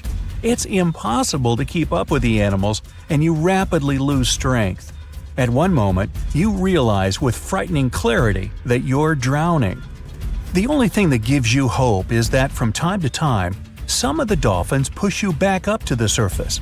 They probably guess that if you drown, the game will lose its fun for them. Yeah, it won't be fun for you either.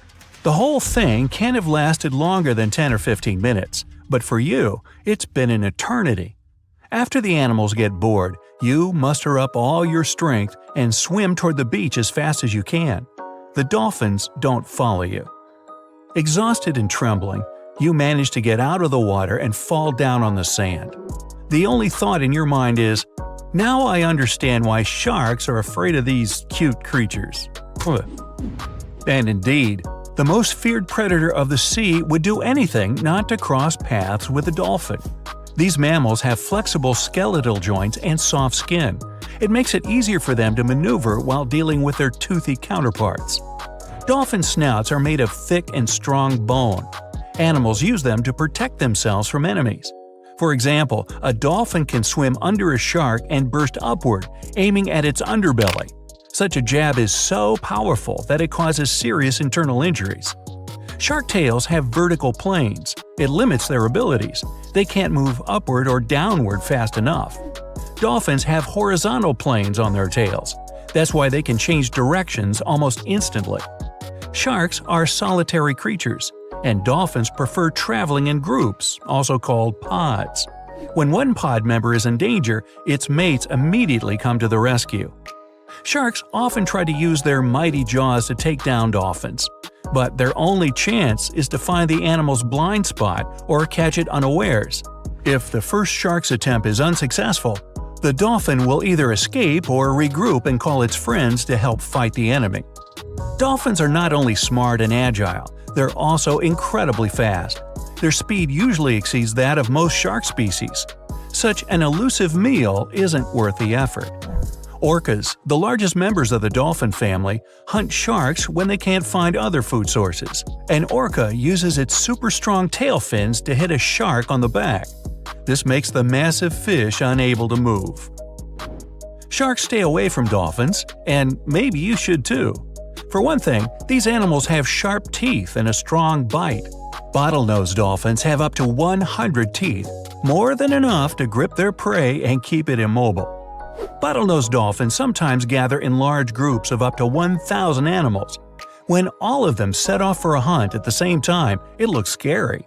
But more often, they travel in pods of 10 to 15 members. If a dolphin decides you're a menace, it might attack you. Getting shoved with its long, hard nose isn't a pleasant experience. Combine it with the speed at which the animal is barreling towards you, and the outcome of such an encounter looks ghastly. You won't be able to outswim a dolphin even if you're excellent at sports. This animal can glide through the water at more than 20 miles per hour, all thanks to its powerful tail and streamlined shape.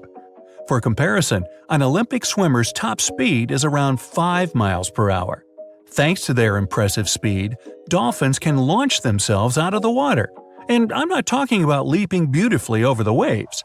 These animals have enough power to lunge 16 feet up into the air. Bottlenose dolphins are top ocean predators. When hungry, they turn into cunning, calculating creatures that find unusual ways to trap their prey. While watching dolphins in the shallow waters in Florida, scientists notice a curious thing. Animals use their tails to stir up the mud so that fish couldn't get away. And in Australia, dolphins were spotted using sponges to dig smaller animals out of the seafloor.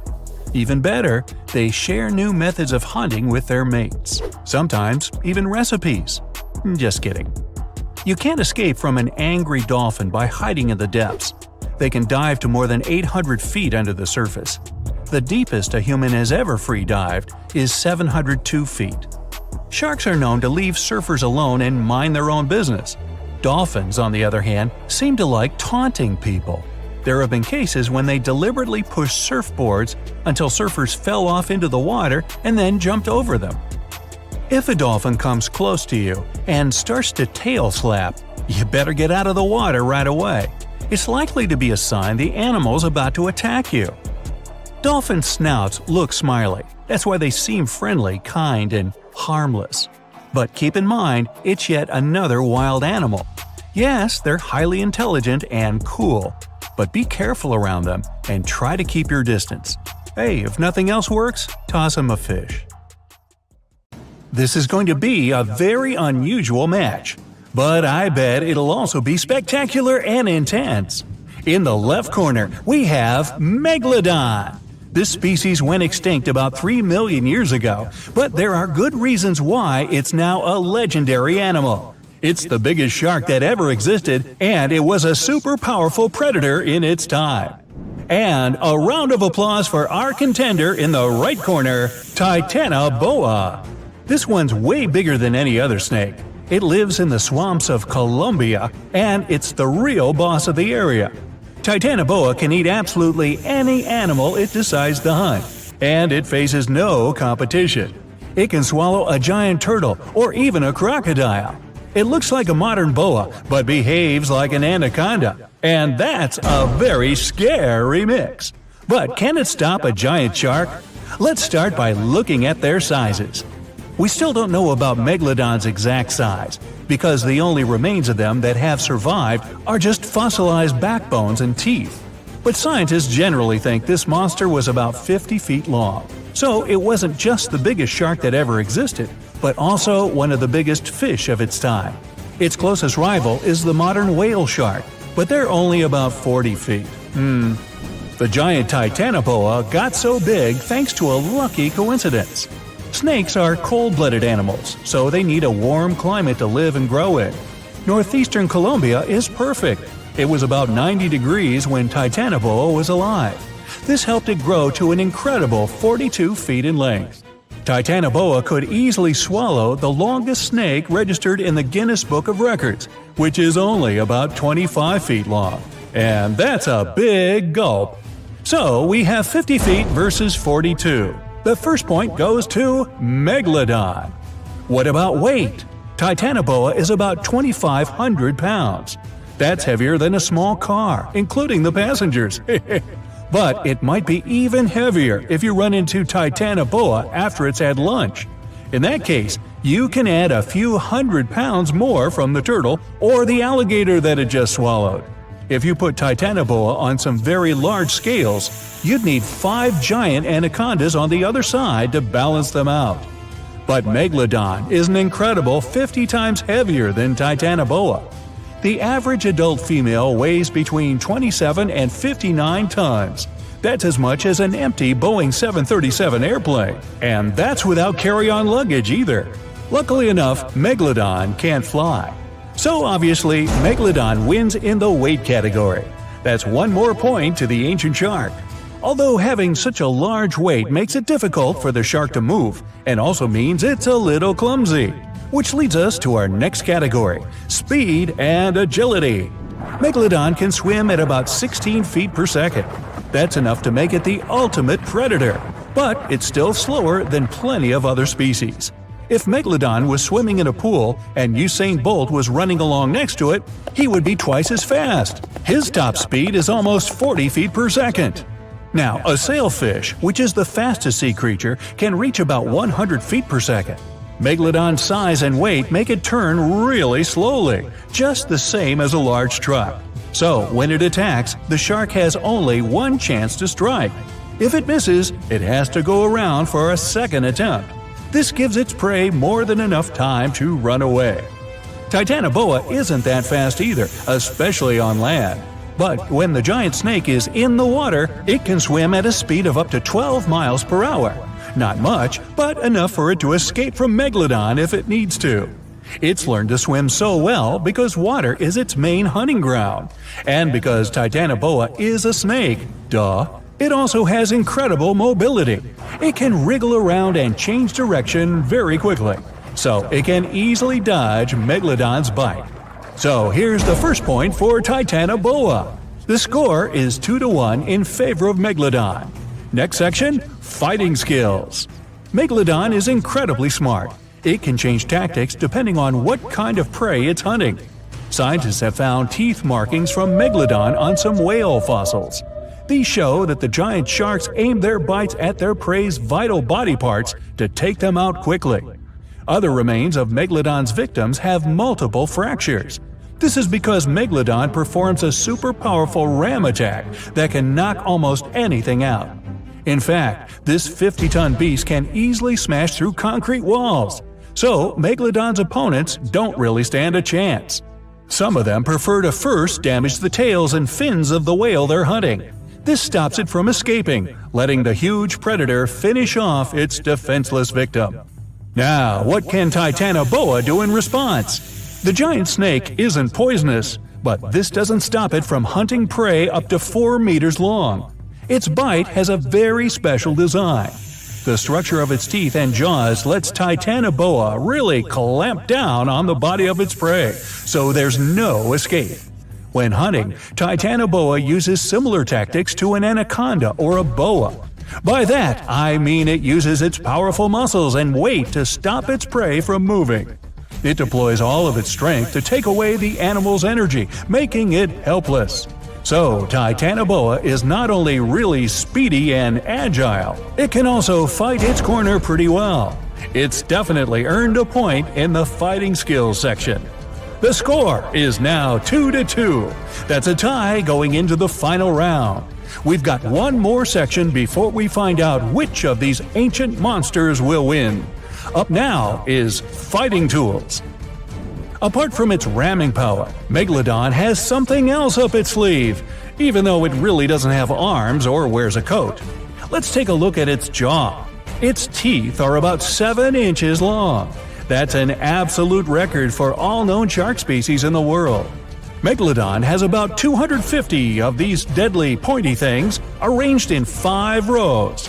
They're also really sharp, which helps it penetrate the thick skin of big animals like whales. Megalodon's jaws are 6.5 feet wide, and it has one of the strongest bites of any animal on the planet. Not only are they super dangerous, Megalodon's teeth are also really valuable. One of these ancient incisors was once found in Western Australia. The location where it was dug up was kept secret, but this didn't stop intruders from stealing it. It's probably in someone's private collection by now, and sadly, scientists missed the chance to learn something new about Megalodon. Titanoboa also has a mean set of teeth. They're thin and pointed like needles. They bend inwards in the snake's jaw like fishing hooks. This little feature helps Titanoboa get a grip on its prey and prevent the slightest chance of it running or swimming away. If the animal tries to pull itself free, it will only hurt itself even more. And remember that Titanoboa is incredibly agile, so it can strike with that bite at an incredible speed. Now, it's time for the fight itself. Titanoboa never swims in the open sea, but here Megalodon has gotten lost and ended up in a shallow swampy area off the coast of Colombia. In water like this, Megalodon finds it even harder to move around. It could bite Titanoboa just once and the fight would be over. But because the shark moves so much slower than the snake, for now he doesn't get the chance to snap those enormous jaws. Titanoboa starts attacking Megalodon, but it can't do much damage to that thick skin with its sharp but very short teeth. Eventually, Megalodon gets its chance and ends the fight with a single bite. It turns out that those huge teeth were what really mattered in this competition. Chew on that for a while. That's 3-2 and a victory to the giant shark. Now, at some earlier stages of research, scientists reconstructed the Megalodon looking like a bigger, just a little more dangerous version of a great white shark. Movies then followed suit, added a couple of details on their own, and ta-da! We've got a marine giant that could grow up to 90 feet long. Well, hold on. Megalodons were usually between 50 and 55 feet, sometimes growing up to 60 feet. For comparison, a bowling lane is 60 feet long, a school bus is around 45 feet, and an average person is 5 feet 10 inches tall. So yeah, not bad Megalodon, but still not 90 feet. Its weight was around 50 to 60 tons, which is something like 10 adult elephants or even a Boeing 737. That's just their females though. The ladies were almost twice as big as the males. Another movie versus reality thing, the Megalodon had nothing to do with the great white shark. The closest they could be is cousins, because Megalodon, in fact, is the last descendant of a completely different lineage of sharks. Plus, its kind is around 3 times bigger than an average great white. It has a shorter nose and a much flatter jaw that almost looks like it's squashed. Also, Meg's pectoral fins are longer than those of the great white sharks. Ancient predators ate a lot, so they needed something to support their weight. They both had an excellent sense of smell though, so even in prehistoric times, it wasn't a good idea to go swimming with a chunk of raw meat in hand. And it certainly isn't safe now. Whether the Meg's hiding somewhere in the depths, which some still believe is true, or it's gone forever, younger cousins will be there waiting. Also, both of them like to go after big marine mammals, so they would certainly have things to do together. That is, until the Meg got moody and accidentally ate its friend. You never know. These guys had a different hunting style. Great whites prefer to dive straight toward their prey and find the softest spots, like exposed legs or underbelly. Megalodon aimed for the fins and tail because of its almost 10-foot jaws and what's considered to be the strongest bite ever. Its teeth could pierce almost anything. Sometimes an entire tooth would be found embedded in the bone of some bigger animal, such as a whale. Without the main parts they use for swimming, poor sea animals were then helpless and unable to escape. Yet whales were just a smaller part of the Megalodon's diet. Seals, sea cows, squids, dolphins, other sharks, the good old Meg probably wouldn't say no to some random school of smaller fish swimming into its mouth either. Nothing better than a good snack after a big tasty dinner. Even those giant turtles weren't safe within their thick shells. The Meg probably took those as a dare challenge on a daily basis. Such a diverse diet, and in big amounts. Megalodon would eat about 2,500 pounds of food every day. No wonder it dominated the ocean. Almost 300 teeth in 5 rows, and we're talking about sharp chompers that could grow up to 7 inches long. Even its name stands for giant tooth. Hey, I'm thinking maybe it had a cousin, orthodontia, which means either crooked teeth or deep pockets. Still, Megalodon would change thousands of teeth over a lifetime. Since Meg's teeth weren't that strong, they would often fall out. Then it would get new ones within 1 to 2 days, so it could continue its hunting sessions without any serious interruptions. The same thing happens with modern sharks as well. New teeth replace damaged or worn out ones. Those teeth falling out were the only thing that helped scientists do any research on the Megalodon at all. They found them all around the world. Yep, Megalodons were quite some travelers. They lived in all oceans, and their fossils were found on all continents except Antarctica. What, too cold? Since their skeletons were not made of bone but of cartilage, teeth are the only evidence they've ever even existed. They gave scientists an insight into a lot of things, including size. Even with modern sharks, scientists determine their size by the dimensions of only one tooth, and do the same with the Meg. Megalodon had the strongest bite of all living creatures on Earth. It would definitely be fun to see the clash between the Meg and, say, T-Rex. Sadly, they missed their chance to meet and establish some long-term friendship since dinosaurs went extinct over 60 million years ago. Meg, on the other hand, terrified all the inhabitants of the seas and oceans from 23 to 2.5 million years ago. Where could Megalodon live these days? Well, it would probably love the places modern sharks go to, such as Florida, Hawaii, Brazil, South Africa, or some other tropical paradise. When you think about it, it's not bad at all. Meg, take me with you. Meg itself didn't have any serious competition or a natural enemy, but its infants were too weak to defend themselves. That's why the apex predator had to choose warm, shallow waters with no strong currents to raise its babies. Those, by the way, were around 6.5 feet long, not quite tiny themselves. Scientists actually found some of their juveniles' teeth, so it seems like part of their nursery areas was the coast of Panama, and that's 10 million years old. Okay, time to meet with one of Megalodon's potential rivals, the mighty sperm whale. 45 to 60 feet long, the size sure makes it quite an adversary. Modern sperm whales don't have such big teeth, but their ancestors, which lived around 13 million years ago, were well packed. The largest tooth found was 5 inches wide and 14 inches long. That's something like the biggest soda bottle out there. That would make an interesting combat. Here, we're talking about this giant marine predator, but this is not the only intriguing ancient animal that wandered the oceans. In fact, sharks are some of the oldest creatures on our planet, more ancient than insects, mammals, dinosaurs, even trees. Mass extinction events wiped out most life on Earth. Giant asteroids fell on its surface, continents split up, and so many other things happened. But sharks were there, alive, persevering, apparently with no contact with the outside world, just chilling and doing their thing. The spiny shark was actually one of the first animals with a jaw. Not that it could do much with that jaw, since it was only around 12 inches long.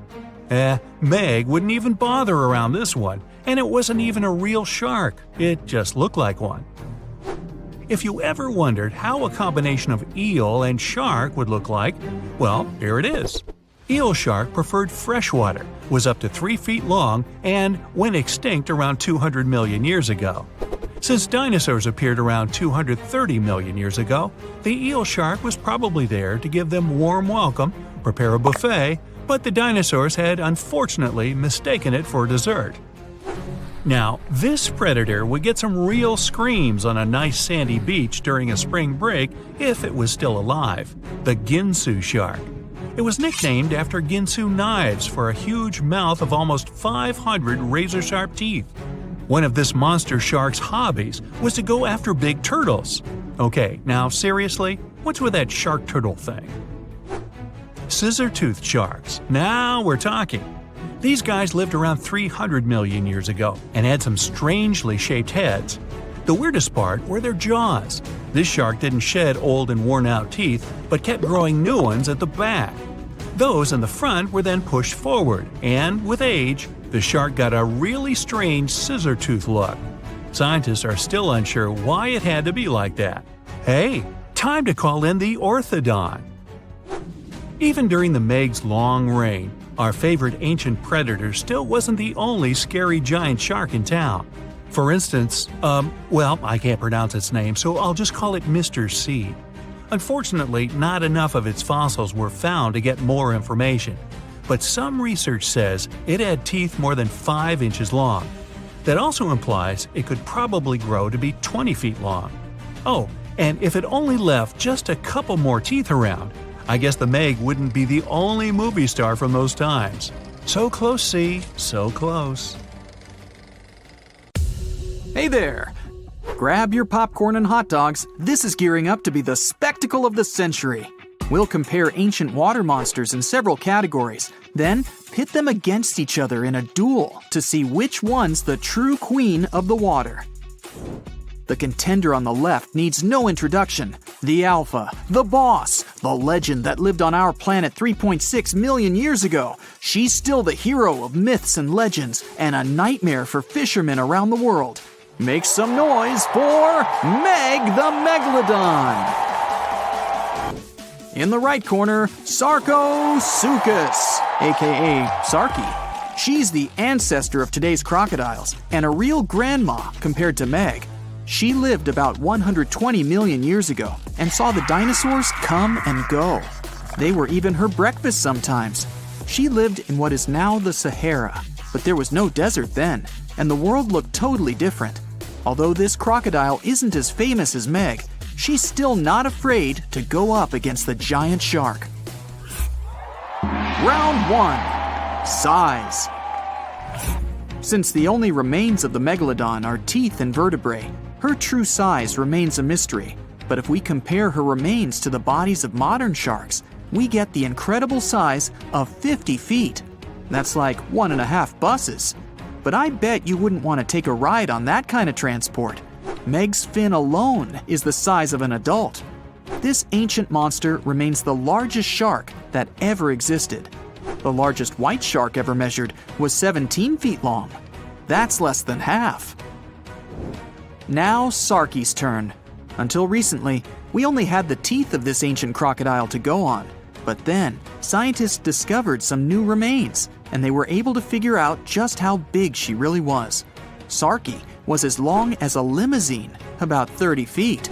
The largest crocodile ever measured was a saltwater crocodile, only 20 feet. Sarki's head was 5 feet long. That's almost a whole person. And her mouth had a special mace-shaped tip. But even with that, she's still only half the length of Meg. So the ancient shark wins this round, and the first point goes to Meg, 1-0. The next category is weight. Let's start with the contender in the right corner. The largest modern crocodiles weigh about a ton. Sarki made it all the way up to 4 tons. That's like 2 helicopters heavy. Her weight and size allowed Sarki to be queen of the ancient river, but she's pretty much a toothpick compared to Meg. You'd need a pretty hefty set of bathroom scales to weigh the contender in the left corner. Once fully grown, Meg weighed between 30 to 60 tons. That's a lot. A cargo helicopter can lift 9 tons. It would take around 5 of them to lift Meg safely. The heaviest shark nowadays, the white shark, only 3,500 pounds. Meg wins the second round, and the giant shark gets another point, 2-0. Moving on, the next category is agility. We can assume that Sarki could reach the same speed as most modern crocodiles. In the water, we're looking at up to 20 miles per hour.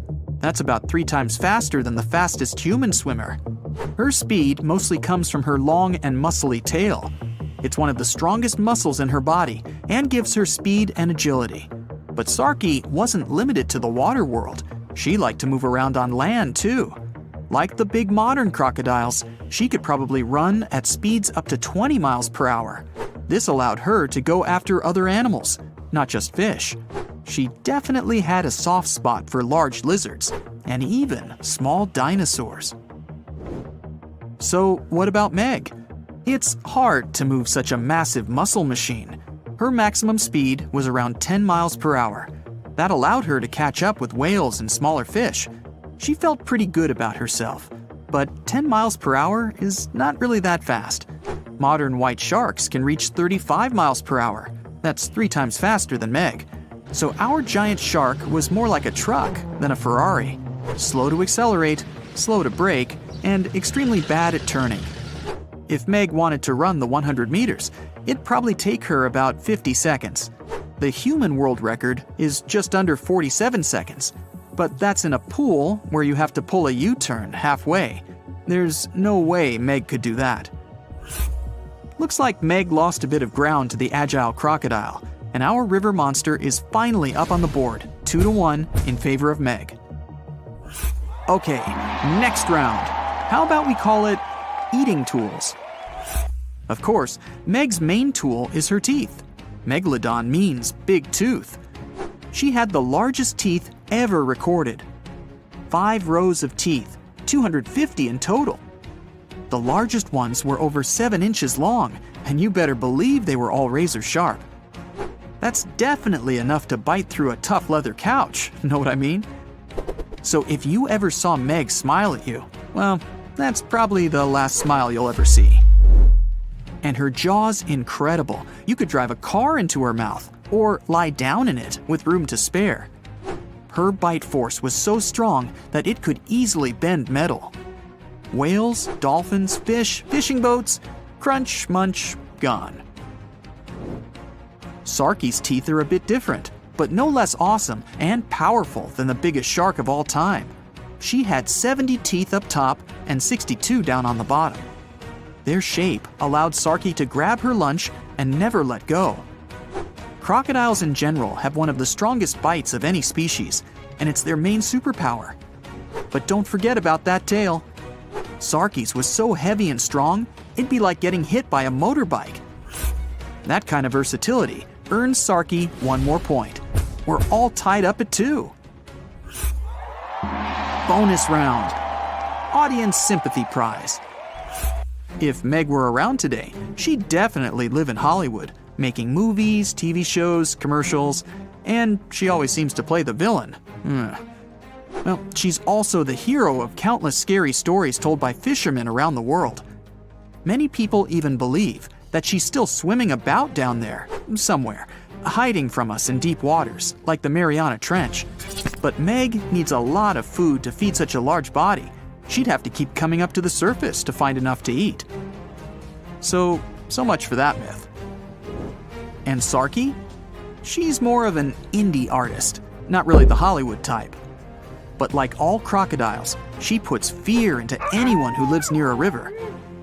Crocodiles love that late-night snack, so a lot of people are even afraid to leave their homes after sunset. And locals sometimes find crocodiles in their backyards. Imagine seeing Sarki laid out on your brand new deck. Let's give Sarki this round, and she's taken the lead, 3-2. Okay, the final round is all about that X factor, combat skills. Meg still holds the crown for the most dangerous you'd ever come across in open water. And it's mostly thanks to her intelligence and strategy. We can figure out Meg's tactics by looking at other animals from that time. Many ancient whale bones have scratches from Meg's teeth. It seems like she knew where the weakest points of various animals were located, so she knew where to nibble at first. She seemed to enjoy a little fin appetizer before each meal. Sometimes she'd give them a nudge first. They weren't swimming away after that kind of impact. Then it's main course time. Sarki may seem weaker, but she's full of surprises. She's fast and agile, so she could easily catch up with even the fastest mammals that had come to get a little drink of river water. And when she bites, she never lets go.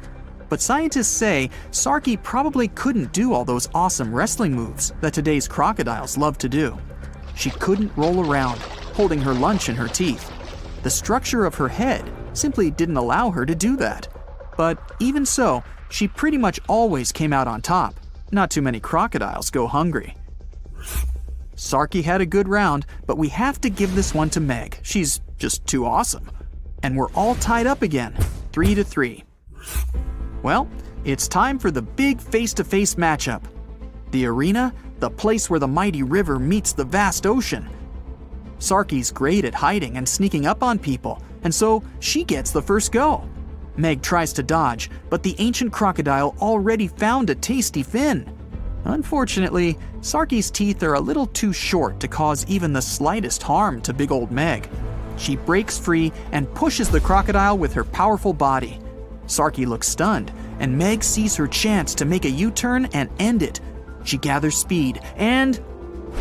oh, it's all over with a single bite. KO. Meg has defended her title and remains the undisputed champion of the world. Who will challenge her next? Ladies and gentlemen, welcome to the fight of the century. In the left corner is the most famous dinosaur of all time, Tyrannosaurus Rex. Let's call her Tyriana. She existed about 70 million years ago and was a true queen in today's North American territory. No one could defeat her in a fair battle. Well, except for that big meteor. Spoiler! In the right corner is the nightmare of the sea, Megalodon. This one's named Megan.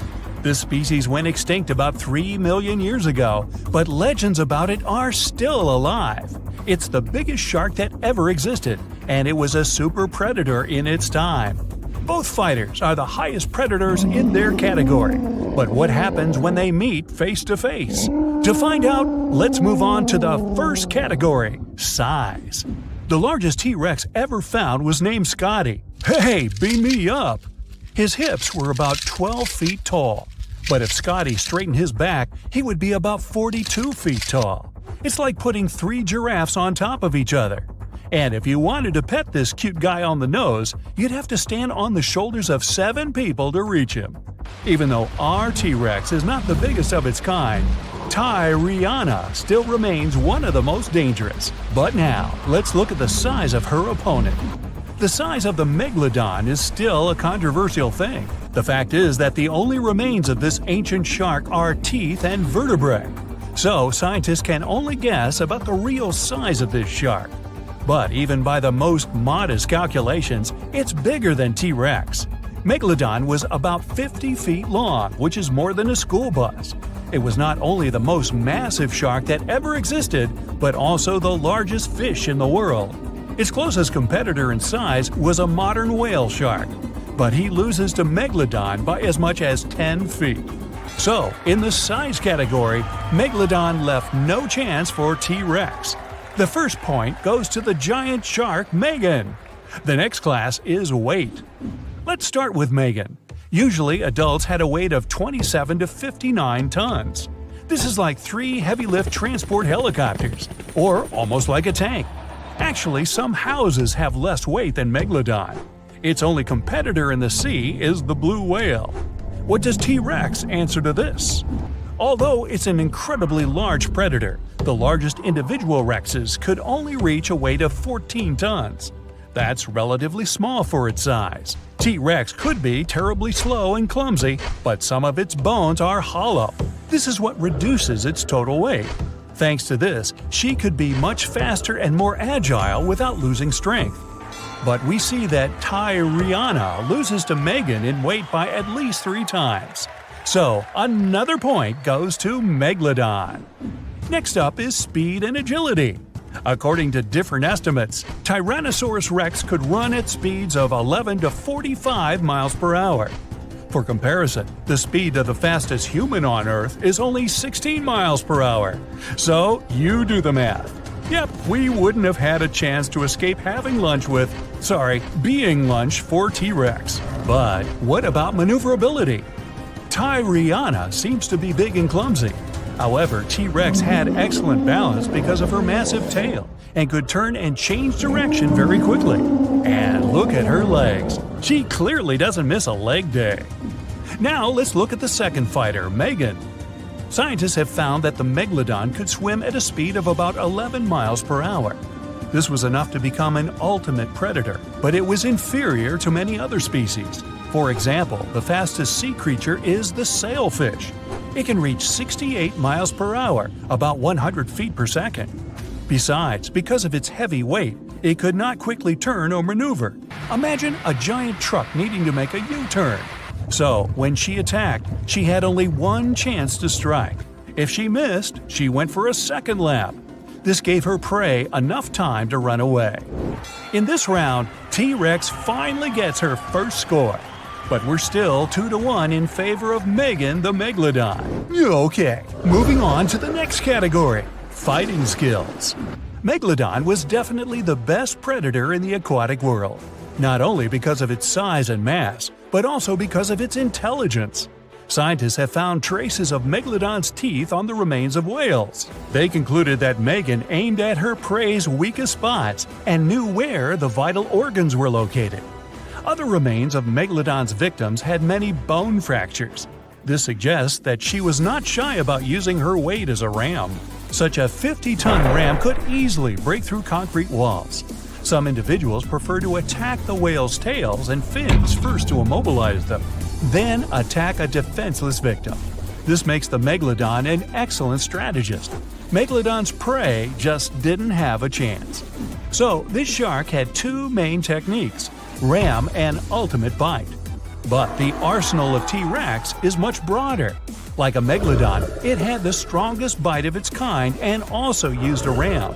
Although its weight was not as big as Meg's, Tyriana could reach a much higher speed, and her impact was much more powerful than that of a shark.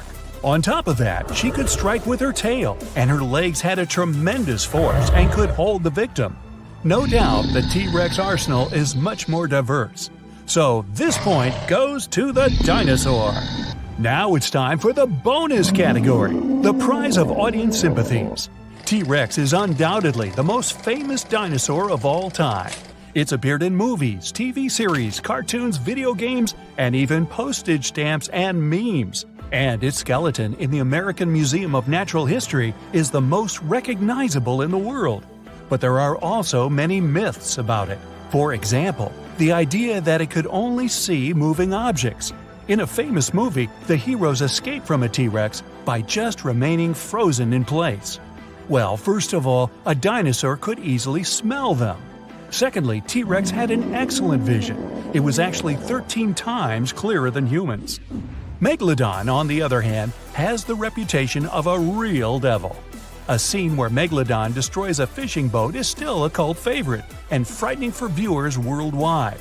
But because there were so few remains left of it, we can only guess what it really looked like. So, Instagram T-Rex would be much more popular. T-Rex takes this point. Let's move forward. The score is 2-2. So the results of the battle will be decided by the last round. Combat tools. Tyrannosaurus rex had the most powerful bite force of its kind. It could easily break dinosaur bones much bigger than themselves.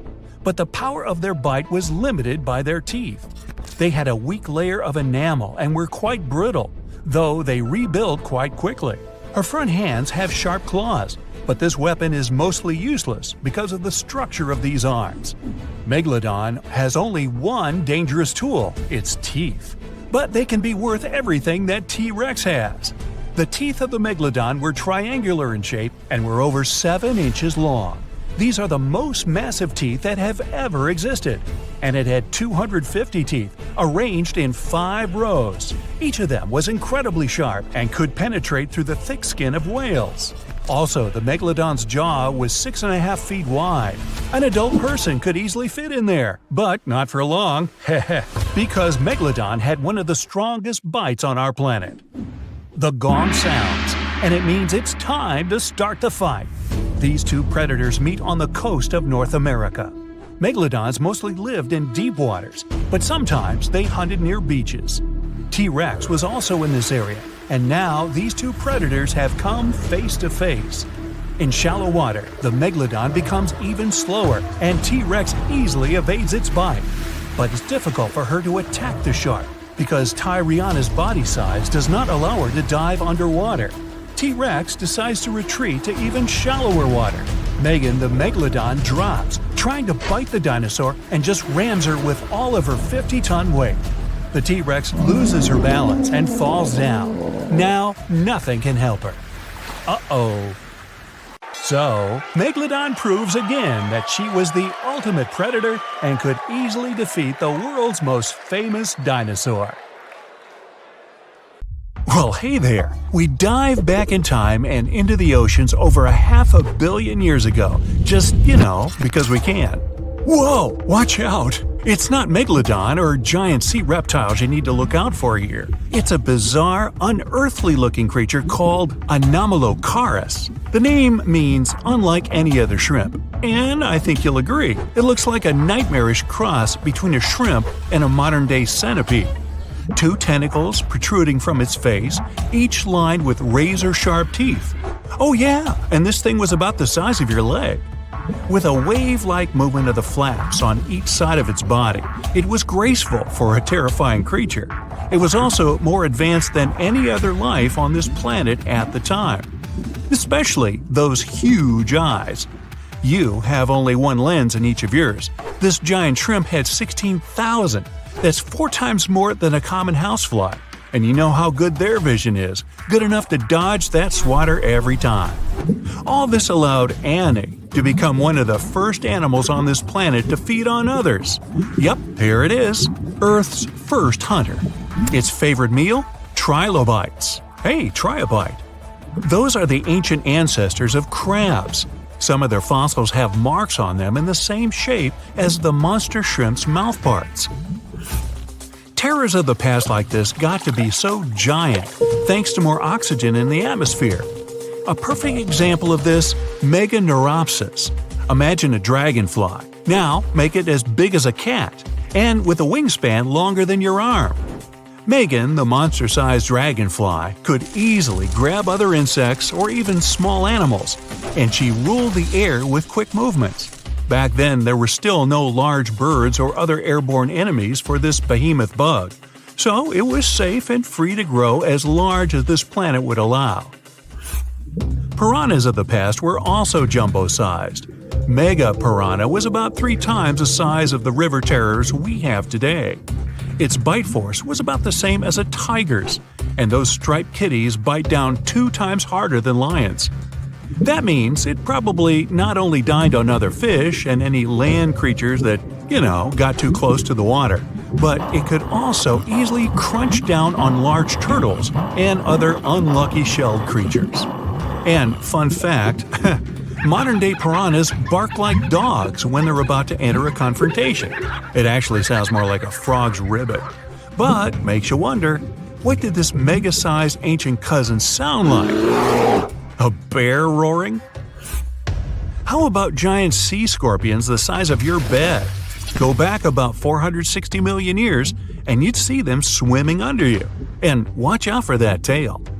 Scientists still don't know if these creatures could use it to inject venom like your standard land scorpion, but something tells me I wouldn't want that thing anywhere near me. Then there's this guy, Therizinosaurus. Terry looks sort of like a goose with long arms. Oh, and did I mention this goose dino is about 2 stories tall and longer than a bus? Yow! Its arms make the T-Rexes look even more bite-sized, each 8 feet long, almost triple the length of T-Rexes.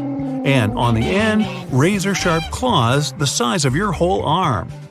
Now, don't worry about those lengthy claws too much, though. Terry probably used them to cut through giant termite nests. So, this huge reptilian goose was more interested in eating bugs and plants. Another mega monster for you, Megatherium. The giant ground sloth could look a giraffe straight in the eye and weighed as much as a hippo. It moved mainly on its hind legs and used its massive tail as support. He had huge paws with colossal knife-sized claws. The sloth could use them to defend itself from enemies and to bend tree branches in search of food. But the biggest danger to the giant ground sloth wasn't dinosaurs or saber-toothed tigers, it was our own species. Yep, humans showed up just in time to meet this fellow, and to, eat him up. Titanoboa was a terrifying 50-foot snake, as long as the great Megalodon itself. It was also more than 2 times heavier than the heavyweight champion among snakes today, the green anaconda. Crocodiles were a regular on this serpent's menu. Titanoboa could swim 3 times faster than the fastest Olympic swimmer our species has ever seen.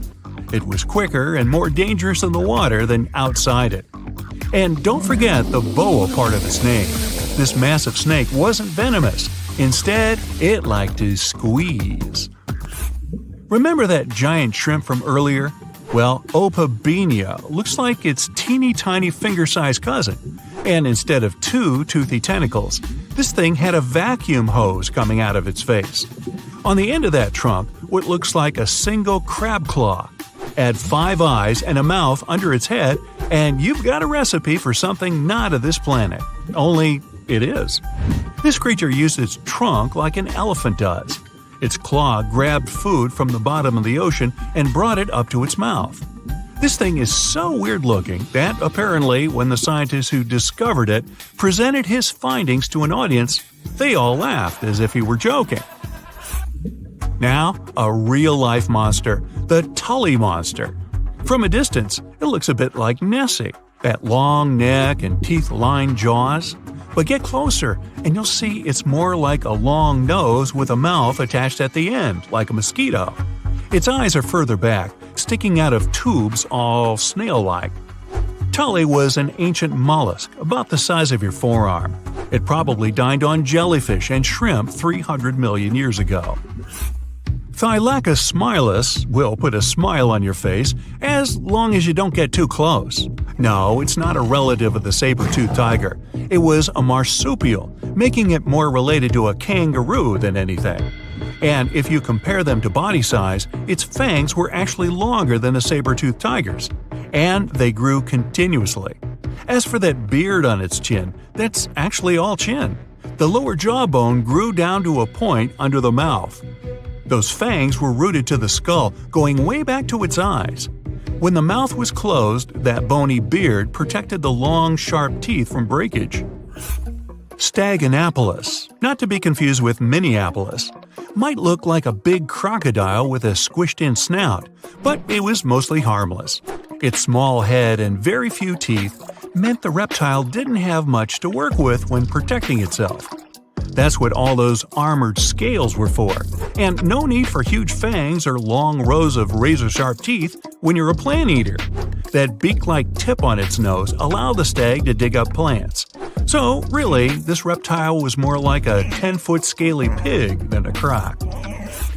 Basilosaurus was a type of ancient whale that lived on our planet about 45 million years ago. Not quite as long as a blue whale, but this guy was still big enough to munch down on other whales and even sharks. Some people believe these monsters could still exist today. Eyewitnesses claim to have seen a giant sea dragon, and Basilosaurus fits the description. Plus, 90% of our oceans are unexplored. There's plenty of space to hide a sea monster. But scientists haven't found any fossils of this ancient whale younger than 3.7 million years. So, this myth is busted. Stegosaurus is one of the most recognizable dinosaurs that ever lived. It can easily be distinguished by those huge spikes on its tail and the bony plates on its back. It was twice as long as a giraffe and nearly 5 times heavier. But compared to its body size, it had the world's smallest brain. It was no larger than a dog's. Pelagornis had the largest wingspan of any bird ever discovered. It was twice the size of the largest bird today, the wandering albatross. Such huge wings made it hard for the bird to take off. It could only do so by jumping off cliffs. And when it finally spread its wings, this giant could only go about 40 miles per hour. The fastest bird today can reach speeds 5 times that. Wow, look at this cute little cookie cutter. At first glance, it looks like an oversized anchovy, but in reality, it's an undersized shark. This shark never grows bigger than 18 to 20 inches, but it doesn't make it less dangerous than its peers. They got their sweet cookie name because they have a unique feeding strategy. They bite off small chunks from much larger animals and get away with it. These little guys live deep down in the water column, making them quite mysterious and hard to study. We don't know exactly where they hang out, but they've been spotted all over the world, especially in tropical and temperate areas. The cookie-cutter shark is a total parasite. It feeds off larger animals while keeping them alive. It uses its sharp upper teeth to latch onto the skin of bigger sharks, fish, or even marine mammals. Then, with its strong lower teeth, it scoops out a mouth-sized chunk of flesh or blubber. Ow! So watch out, because even big predators like bluefin tuna, great white sharks, and spinner dolphins can end up with scars from these little sharks. Now, there's one crazy story about a cookie-cutter shark biting a person. Picture this: a long-distance athlete swimming between islands in Hawaii at night, surrounded by boats with bright lights attracting prey. Yep, that swimmer got a nasty bite on the calf, leaving a gnarly scar, but luckily no permanent damage. Lesson learned: don't mess with cookie-cutter sharks during their feeding frenzy. To hunt like this, they have a well-equipped mouth. The mouth itself is like a short line that goes across, surrounded by these big fleshy lips that can suck stuff up. It's got a bunch of tooth rows in its jaws, like 30 to 37 in the top and 25 to 31 in the bottom, and they increase as it gets bigger. The upper teeth are small and narrow, standing up straight with a single smooth pointy bit. The lower teeth, on the other hand, are way bigger and wider, almost like knives, and they interlock to make a saw-like cutting edge. Just like any other shark, cookie cutters lose their teeth throughout their lives. But here's where they're different. They swallow their lost teeth. Some scientists think they do this because they live in nutrient-poor deep waters and want to recycle important tooth-building materials, like calcium. That's a brand new approach to diet supplements, huh?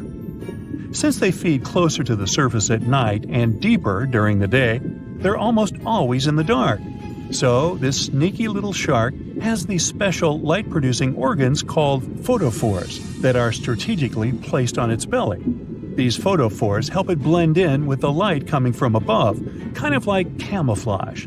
It's a classic move in the bioluminescent world. The cookie-cutter shark also has this cool, non-glowing collar around its throat. Some scientists think this collar acts like a fancy lure, making it look like a tasty little fish from below. Imagine how irresistible that would be to a whole gang of hungry sharks. It's like a dinner invitation they can't refuse. Scientists and geologists are out there in the vast ocean, towing these trusty devices, also known as streamer cables. They drop these cables about 16 to 65 feet deep, with each stretching over 20,000 feet long. Now you can imagine that this whole setup creates quite a commotion underwater, attracting all sorts of curious creatures. And guess who shows up for the party? Sharks. Yep, these toothy pals are drawn to the magnetic fields of the streamer cables and sometimes mistake them for a chewy snack. Now, before you start thinking that sharks have a personal vendetta against these cables, let me tell you something. This is not a new problem. It's been going on since the 1980s. Even big players like Google have faced these underwater cable conundrums. They had to surround these internet cables with a fancy material to protect them from shark teeth. I mean, can you imagine a shark causing a delay in your internet browsing? That's one hungry predator with a serious grudge against technology. So, why exactly are sharks so keen on these cables? Well, no one knows for sure. Some scientists think it's because sharks have a thing for electromagnetic fields and get curious. Others believe they just have a thing for anything cable-shaped. It's not all sharks that cause such problems, but which of them are the troublemakers in this aquatic tale? Well, it depends on the depth of the cables. For example, when it comes to a particular depth, the bull sharks seem to be the mischief makers. These bad boys have solid gray physiques and short snouts. They're like the bullies of the underwater neighborhood, causing trouble wherever they go. Bull sharks are widely found in tropical and warm waters around the world, and they seem to have a knack for seeking out these streamer cables. Now I know what you're thinking. Did these scientists really catch a group of bull sharks and make them bite cables just for science? Nope, they're way too clever for that. Instead, they used a 3D scan of an authentic bull shark jaw to create a computer model. Talk about high tech. They simulated shark attacks on the cables, measuring the impact and compression forces. It turns out that a shark can really do a number on those cables. But here's the kicker. The strength of the cables depends on how fast the shark is swimming when it decides to take a chomp. So if you see a shark cruising by at top speed, you better watch out for those cables. But wait, we can't blame the poor sharks entirely for the fate of these underwater cables. A 2009 report points out that a lot of fish have a considerable history of nibbling on cables. It's like a buffet for these underwater creatures. Barracudas, sharks from shallow and deep waters, and even some other sneaky culprits have been identified as cable biters. They just can't resist sinking their teeth into the cable wrapping, which then lets the power conductor hang out with the seawater. It's a recipe for cable failure. Still curious about the fascinating world of cable installation?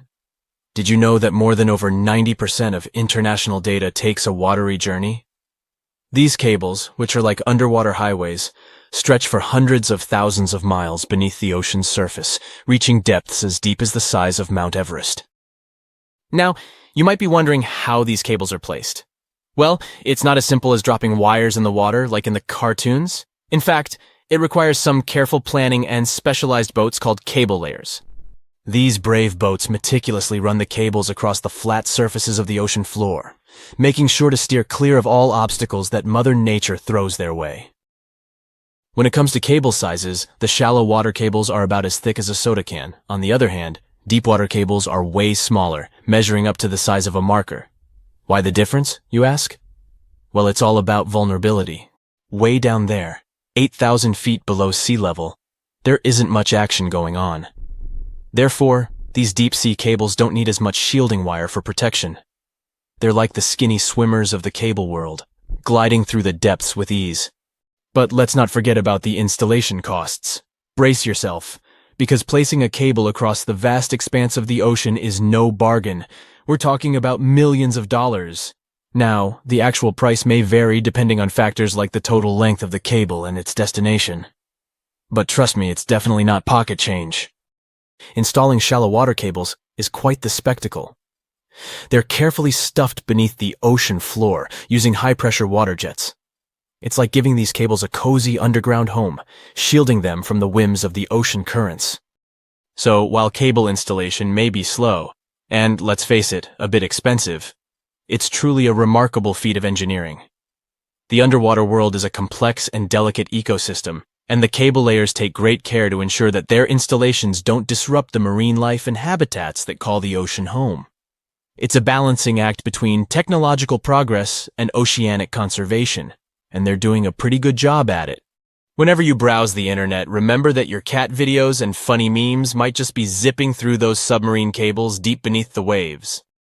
But burying cables safely underwater isn't actually a modern idea, you know. Hold on tight because we're going on a time-traveling adventure back to the mid-19th century. Picture this. It's 1854, and something groundbreaking is about to happen. The installation of the very first transatlantic telegraph cable begins, linking the distant shores of Ireland and Newfoundland. Now, before you roll your eyes and say, "Old news, buddy," let's remember that this was a pretty big deal back then. Fast forward 4 years, and the moment of truth arrives. The first transmission is sent through the cable, carrying a message that goes something like this. Laws. White House received 5-minute signal. Coil signals too weak to relay. Try drive slow and regular. I have put intermediate pulley. Reply by coils.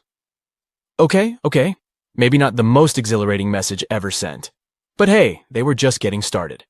Now, let's put ourselves in the shoes of those remarkable folks involved in this undersea endeavor. Imagine being the lead electrician of the Atlantic Telegraph Company, also known as White House, in the message. He must have been quite the electrician extraordinaire. To put things into perspective, while our cable pioneers were busy laying the groundwork for transatlantic communication, the world outside was bustling with activity. Charles Dickens, that literary genius, was still crafting his timeless novels. Meanwhile, a little settlement named Dallas was officially incorporated in the vast state of Texas. It's pretty incredible to think about how far we've come since then, with our high-speed internet and seamless global communication. Could you really take down the internet by simply going underwater with a pair of wire cutters? Well, technically, yes. You'll need to be all geared up, wearing your snazzy scuba suit and holding a pair of trusty wire cutters. You can also add a mischievous grin on your face just to create the right ambiance, don't you agree? Now, let's get serious. Cutting through those super important submarine communications cables is no easy task. They carry thousands of seriously dangerous volts. But here's the deal. Someone actually did it in Egypt back in 2013. A group of daring individuals wearing their sleek wetsuits and equipped with wire cutters decided to give it a go. Their target? The Southeast Asia Middle East West, Europe E4 cable. A whopping 500-mile lifeline that connects 3 continents. As soon as those mischievous cable cutters did their thing, chaos ensued. Internet speeds in Egypt took a nosedive, plummeting by a staggering 60%. Can you imagine the frustration of trying to load a cute puppy video and having to wait for ages? But hey, let's keep things lighthearted here. The internet, like a phoenix, rose from the ashes once the cable was repaired. Speeds were restored, and everyone could once again binge-watch their favorite shows and indulge in endless rounds of online gaming. The movie Jaws came out in 1975, and since then, people have been terrified of sharks. Some people fear seeing a great white's head come out of their showers, not to mention the fear of running into one at your local pool. Of course, none of this is actually possible, but some other scary shark stuff is. Like, yes, sharks can attack boats. They probably won't sink one. It depends on the size of the shark and the size of the boat. Today, we're diving deep into the facts and myths about the sea's biggest predator. It was the year 1953. On a typical July morning, two fishers set out on their daily lobster harvest. They took their white-hulled dory out to sea off the coast of Cape Breton Island in Nova Scotia, Canada. Since it was the lobster season, the sea was dotted with several dories spread out across the water. But that day, something strange happened.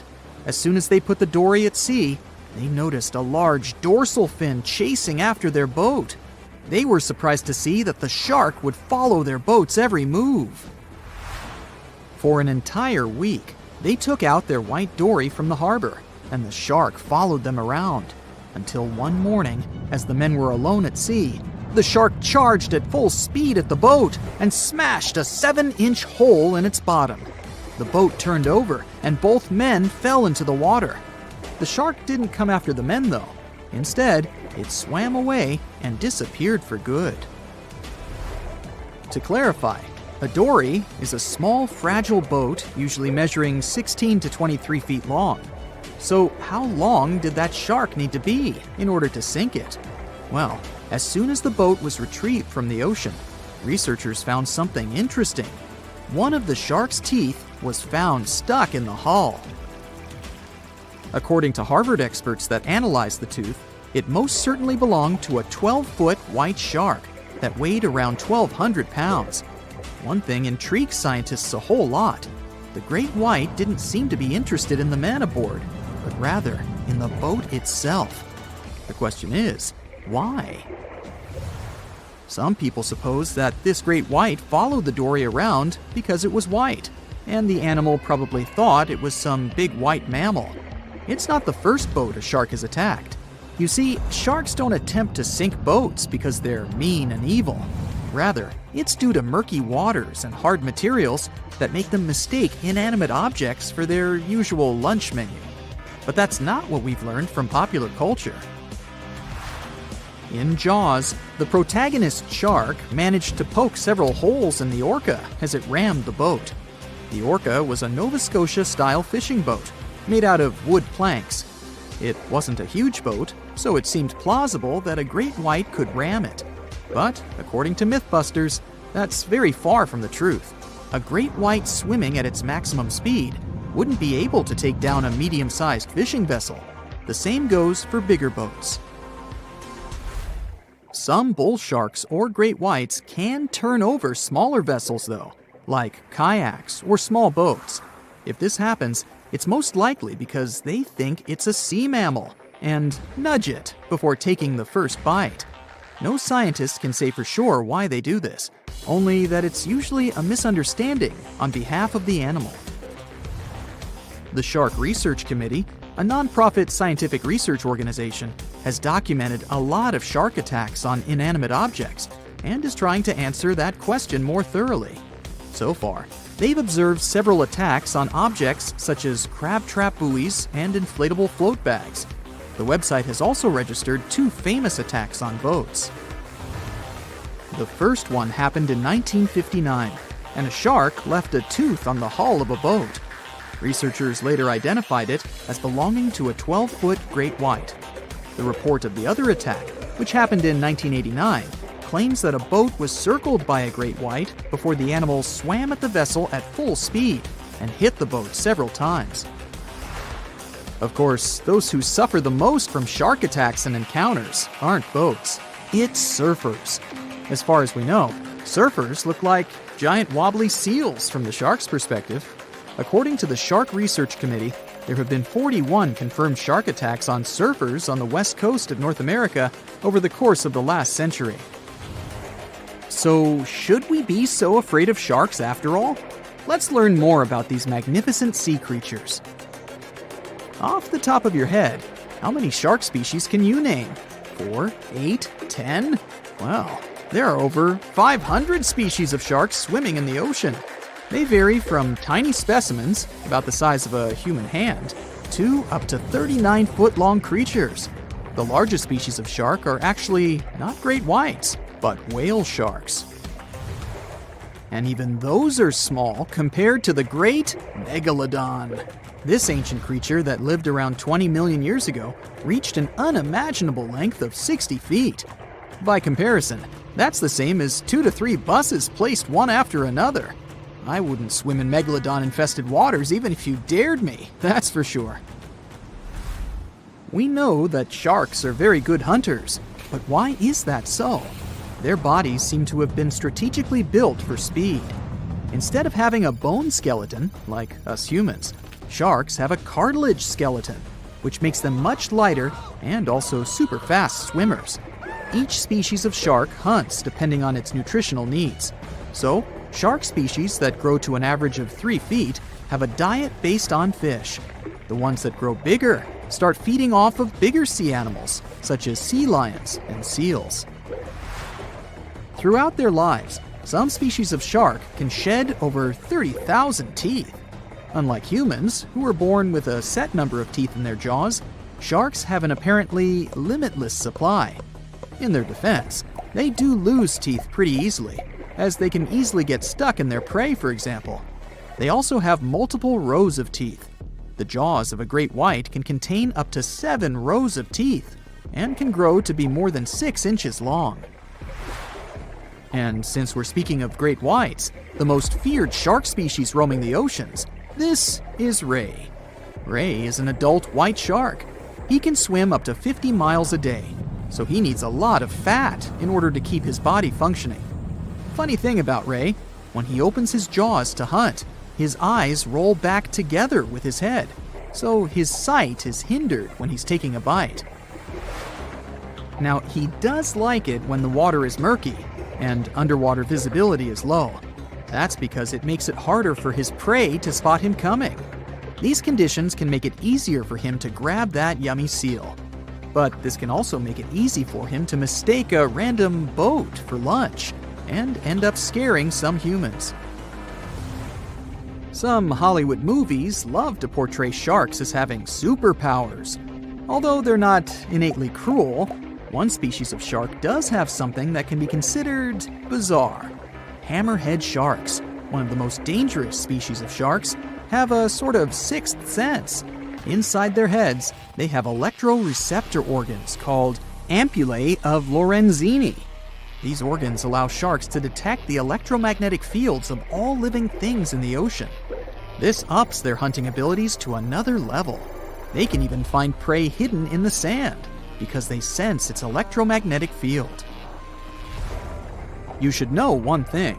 If a shark lives in a balanced ecosystem, it won't feel the need to attack unknown things. These animals are curious, though, so maybe we should cut them some slack when they bite a piece off a random boat. The Megalodon was the biggest shark to ever live. Not only that, it's one of the biggest fish and the largest predator in Earth's history. Over 3 times longer than the biggest great white shark on record, the females have also been found to be twice the size of the males. The Megalodon could swallow a small car without even touching its teeth, if cars had been around then. In fact, the Meg was so big and powerful that it had no natural predators. It was the uncrowned king of the seas, swimming freely from ocean to ocean. This cosmopolitan creature was found all over the world, from America to Europe and Australia and Japan, assuming there were countries back then. Meg fossils have been found on every continent except Antarctica. Everybody skips Antarctica. Science tells us that the Megalodon went extinct over 3.6 million years ago, but could they still be alive at the deepest depths of the ocean? The fearsome name, Megalodon, comes from 2 Greek words, megas, meaning big, and odont, meaning tooth. Combined, they mean big tooth, and it certainly lived up to its name. Just one of its chompers is the same size as a human head. It had 276 humongous teeth in total, across 5 terrifying rows. In all of history, only a couple of saber-toothed cats and the T-Rex had consistently bigger teeth. Now that's a showdown I'd like to watch. The Megalodon vanished millions of years ago, leaving only huge teeth to be found by modern archaeologists. Only around 80% of the ocean has been explored, so who knows what's lurking at the bottom. If you did manage to make it down, it's unlikely that you'll run into Meg though. The sharks, like us, preferred warm coastal waters. Deep ocean living would be too cold for the beasts, and food would be scarce. Their entire bodies would also have to evolve to avoid being squished by the enormous water pressure down there. It's unlikely that they're still around, but not impossible.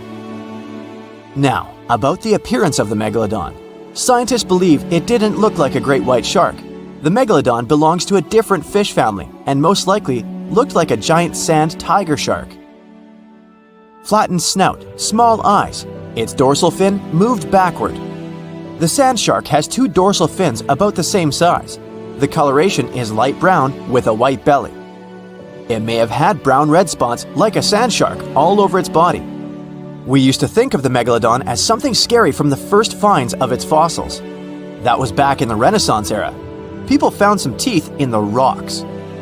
At first, these teeth were thought to be the tongues of dragons or snakes. And here is the first drawing of what the owner of these teeth supposedly looked like. A massive snout with a scary nose and a bunch of razor-sharp teeth. The Megalodon is usually described as a sort of giant great white shark, but this is just a common myth. In fact, the ancestors of today's great white existed at the same time as the Meg. But they weren't the best buddies and were even in competition with each other. The great white shark was a better hunter, using its smaller size and agility to snap up Meg's prey quickly. They were also known to eat Meg pups, who were only half their size. This didn't help the whole extinction thing. We also have evidence that megalodons were brutal hunters, kings of the food chain. The first combat tool in their arsenal was the battering ram. The Megalodon would take its prey by surprise. It had only one chance to hit it. If it missed, it would take too long for a second round. The maneuverability of the Megalodon was comparable to a large truck. While a great white was no match for an adult Meg in a head-to-head fight, they sure weren't scared of stealing their food. This only left the bigger fish and whales for the Meg. But its food supplies began to run out as the whales swam to the cooler new seas. The whales adapted to prefer the colder temperatures, leaving our friend the Meg behind. The Megalodons either starved or were frozen into extinction by the Ice Age. Rather than a great white, the Megalodon is more like a modern bull shark. It had a short snout, a flat lower jaw, and huge pectoral fins to support its massive weight and size. As scary as they are, these sharks were actually caring family guys. Several Megalodon nursery areas have been discovered in Florida, Maryland, and Panama. They gave birth to their young in shallow water environments. We know this from discovering loads of tiny Megalodon teeth found in these areas. I wonder if they had nannies too. But how come there are so many Megalodon teeth out there for us to analyze? Due to their messy, aggressive eating habits, sharks regularly lose their teeth. They lose a set of teeth every 1 to 2 weeks. That's 40,000 teeth in a lifetime. They must rake in a fortune from the tooth fairy. Because of this, their teeth were continually raining down to the ocean floor. Luckily for us, they're also the hardest part of the shark skeleton, which is why so many teeth have survived and become fossilized. It's fair to say the first discoveries of the Meg's teeth confused people. Early discoverers thought that the Meg's teeth were petrified tongues of ancient serpent creatures. They even used to call them tongue stones. It's also a common myth that the Megalodon was around at the same time as the dinosaurs, although this would have been pretty cool. The dinosaurs were wiped out around 66 million years ago. But the Megalodons came much later. The oldest Meg fossil is only around 23 million years old, but it's tricky to pinpoint the exact date. After all, calendars weren't invented yet. They became extinct way before humans even evolved. The earliest Homo sapiens, which is a fancy name for the first humans, emerged about 2.5 million years ago. But what if the Megalodon shark didn't go extinct? Whale populations have dropped drastically since these guys were last around, so there'd be way fewer whales for them to chomp down on. Whales have also gotten a lot smarter and learned new defensive moves, making them way harder to take down. It's estimated that they ate around 12 tons of food each day. The Kraken is a colossal squid, a legendary sea monster, the biggest hunk of calamari you ever saw. And if this monster had existed, the world would have changed beyond recognition. The Kraken has powerful tentacles, solid muscles with suckers at the end. They're impossible to escape.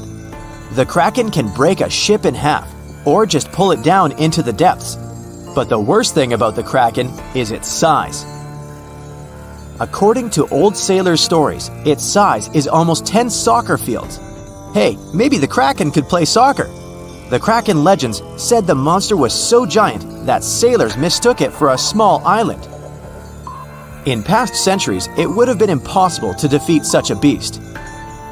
If the Kraken existed in reality, it might have had offspring. Yeah. In all the world's oceans, there would be giant monsters that could sink any ship. It's unlikely that the Kraken would have competitors in its habitat, so its population would grow strongly. Since the Kraken is enormous, it would need a lot of food, so the population of other large sea animals would fall significantly. Blue whales, great white sharks, other giant squids, all the big sea creatures would be endangered. The Kraken belongs to the cephalopod genus. This species includes squid and octopus, some of the most intelligent creatures on the planet. The Kraken is a skilled hunter and will never fight in the open. Colossal squids live in deep waters and they have the largest eyes among all animals. The squid's eye is the size of a dinner plate. Thanks to this, they can see their prey from far away. Similarly, a Kraken would spot the ship much sooner than sonar could pick up the Kraken. It would always have the drop on you. Well, that's not good. In 1857, a squid beak was discovered on the coast of Denmark. Other huge squid remains were found in the Bahamas, and then scientists were convinced that gigantic squids existed.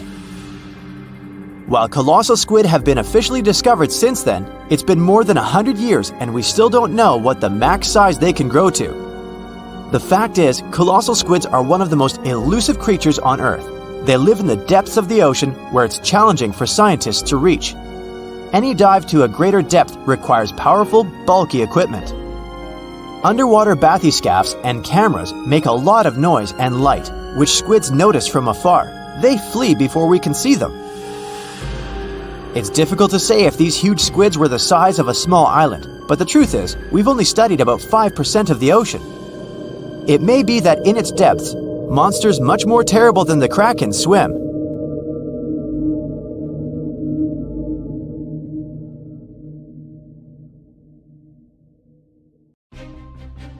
$450 million years ago, no, I wasn't around then, the sea level was higher, coral reefs started to form, the climate on our planet was stable and warm, not even dinosaurs were around yet.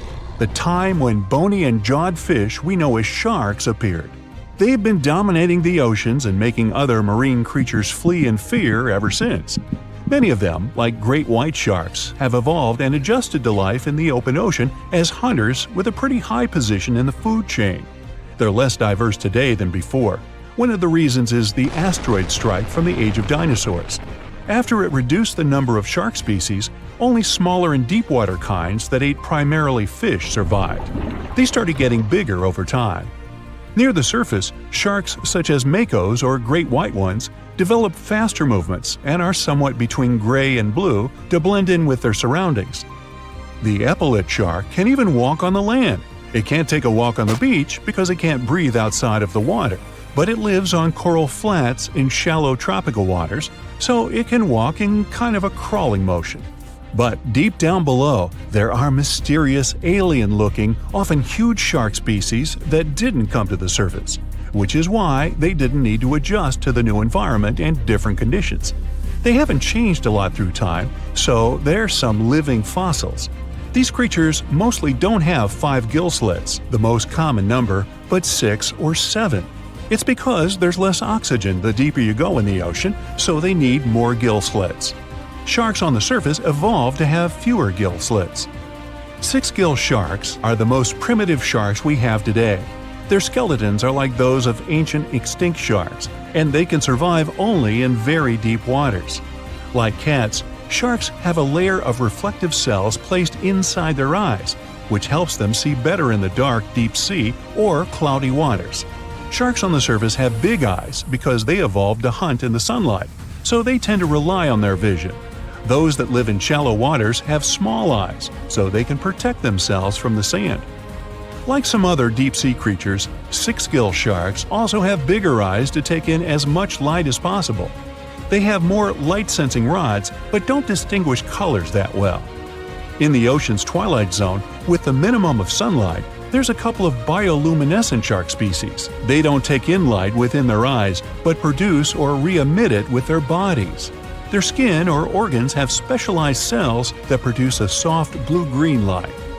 Deep-sea creatures that produce their own light do that to attract their prey, deter animals from going after them, or, scientists think, communicate with each other. It can even help them to camouflage. They do it by hiding their silhouettes from animals going after them. They produce enough light to match their surroundings. The biggest luminous underwater creature is the kite-fin shark, found swimming 980 feet below sea level, preying on groundfish or smaller sharks. It can grow almost 6 feet long and lives 3,200 feet below sea level. Deep-sea sharks are also bigger than those on the surface. The Greenland shark can grow up to 24 feet long, bigger than a great white. There's a thing called deep-sea gigantism. Creatures in nutrient-poor depths of the ocean grow bigger because, that way, they lose less energy as heat. The Greenland shark lives its life in slow motion.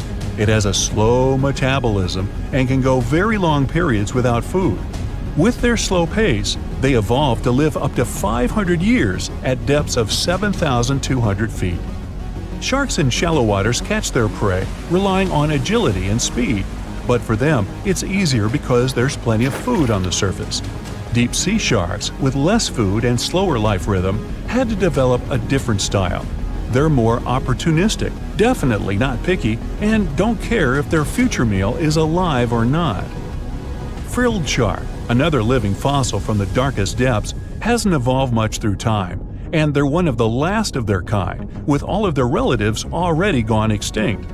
It grows up to 7 feet long, primarily hunts on squid, and catches other sharks and fish. It looks like a dinosaur, a snake-like face, a long, smooth, thin body that moves in a serpentine way. It can propel itself with the power of its tail and curl like snakes. They don't swim in a straight line like other sharks. Cookie-cutter shark grows up to 20 inches.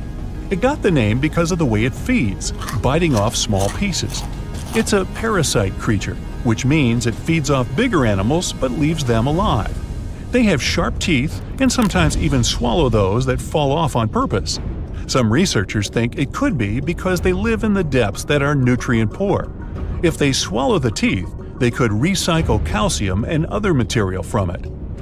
Prickly shark is a rare and unusual creature with many thorn-like denticles and 2 small dorsal fins. It lives mostly in the depths of the Pacific region up to 1,900 feet. Ghost sharks are not even real sharks, but fish closely related to them and rays. They have big pectoral and pelvic fins, 2 dorsal fins, pretty big eyes, and unlike their cousins, have a single external gill opening.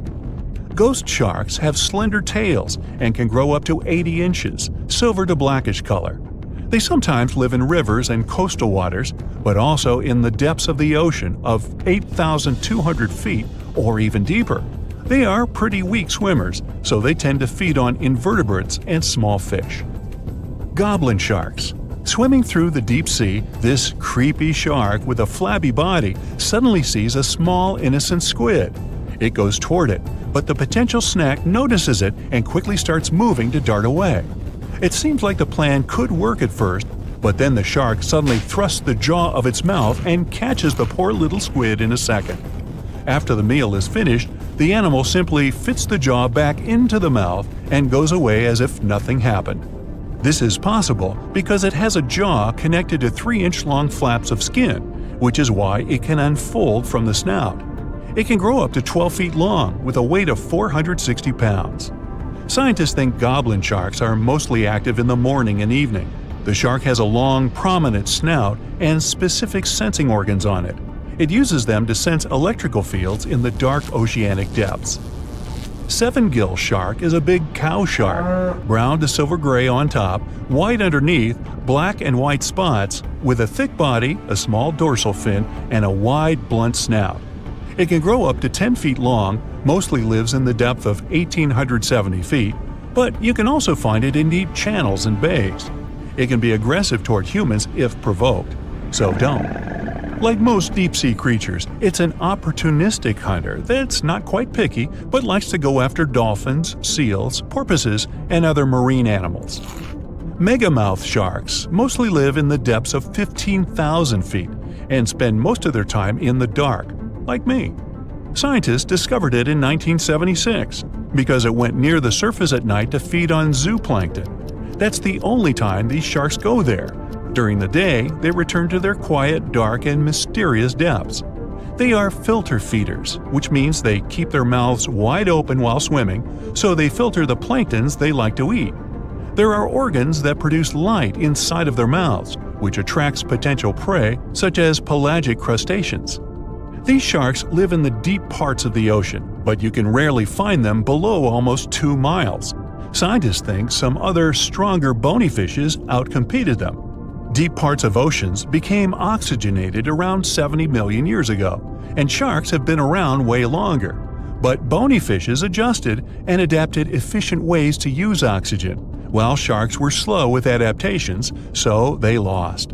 Also, oceanic depths are way colder, which is challenging for fish and the rest of cold-blooded animals because the speed of their metabolism widely depends upon the external temperature. Some sharks have an eerie ability to spit out their stomach and then pull it back into place. Well, that would be handy. Most sharks eat huge amounts of food, but the problem is they can't digest everything they've gulped down. So they need a way to get rid of such stuff as sea turtle shells and beaks, bird feathers and bones, lobster claws and whatnot. And then these amazing creatures willingly barf up their whole stomach, along with all the contents. After the shark is done, it pulls its main digestive organ back in, and the entire process usually takes no more than a second. Some shark species, like great whites or mako, have a special eye-warming system. Their retina heats up their eyes and brain.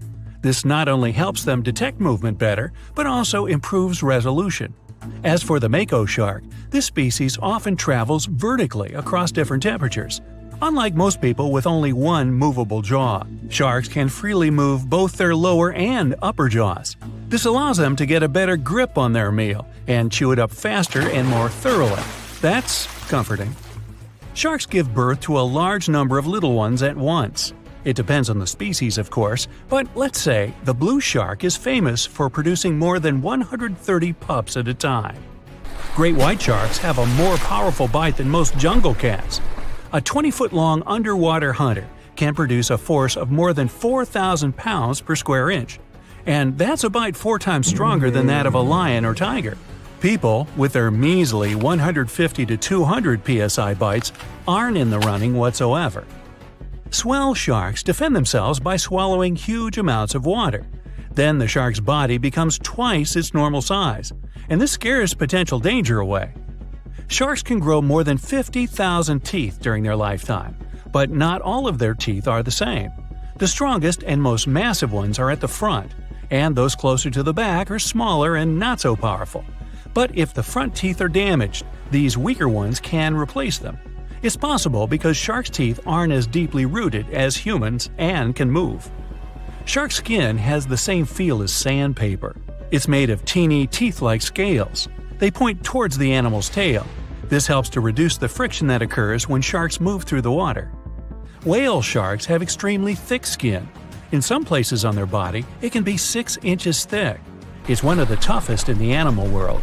Scientists have to make loads of effort if they want to get this creature's blood sample. Sharks have an incredible sense of smell, but besides that, they use one more sense to detect other animals. There are special pores around their head, near the nostrils, and under the snout. Those are special organs, something like second sight. Every creature generates a tiny electrical field. Thanks to the pores, sharks can spot these electrical fields and figure out where other animals are. Sharks are incredibly sharp-eared. They can hear their potential meal from 3,000 feet away. They can also catch low-frequency sounds, like the ones produced by a fish's contracting muscle tissue. Sharks have been around for more than 400 million years. It means they've lived through 4 out of 5 mass extinctions. This makes them way older than Mount Everest, humans, dinosaurs, and even trees. These creatures go back to the period when coral reefs were just beginning to form. Some shark species can jump out of the water, like the great white shark or the basking shark. They're known to leap for more than 8 feet up into the air. Thanks to this maneuver, they can catch such animals as seals or seabirds. But unless you're in South Africa, you aren't likely to see sharks jumping out of the water. Shark skeletons are made of muscle and cartilage, which are lighter and twice less dense than bones. This makes sharks more flexible, which allows them to make sharp turns when they're chasing other animals. Hammerhead sharks have a weirdly shaped head for a reason. Thanks to it, these creatures have incredible 360-degree vision. Their eyes are tilted a bit forward, and it allows them to have an overlapping field of view. The goblin shark's terrifying jaws are attached to elastic ligaments. They can unfold from the animal's snout for up to 3 inches. It allows the animal to catapult its mouth forward to catch other marine creatures. Sharks don't sleep as you do. Some species have to keep swimming all the time. Otherwise, water will stop flowing through their gills and they won't be able to breathe. Others do rest, but they don't enter an unconscious state. They just go into special rest periods. These creatures don't have eyelids. That's why their eyes remain always open, and their pupils monitor their surroundings. They also keep their mouth open so that the water can pass through their gills. Sharks can travel remarkably long distances without needing any rest, all thanks to their bizarre sleeping pattern. For example, great whites can swim distances of more than 2,000 miles without stopping to eat or rest. How come these creatures don't starve? They draw on the fat stored in their livers. By the way, this organ can compose up to 1/3 of the animal's body weight. Contrary to popular belief, sharks do not and cannot swim in reverse. Their tails propel them forward, and their pectoral fins help them to keep their balance and turn. It means that, anatomically, these animals can't move in any direction other than forward. Sharks have no vocal cords. They can't produce sounds to communicate with one another or express their emotions. That's why they have to use body movements, like twisting their bodies or flipping over. Sharks live in all of the world's oceans, but several species also inhabit freshwater rivers and lakes. For instance, bull sharks have been found in tropical rivers. They're also known to be able to swim between fresh and salt water. The smallest shark out there is the dwarf lantern shark. This unique creature doesn't grow longer than 8 inches, but the shark makes up for its tiny size in other ways.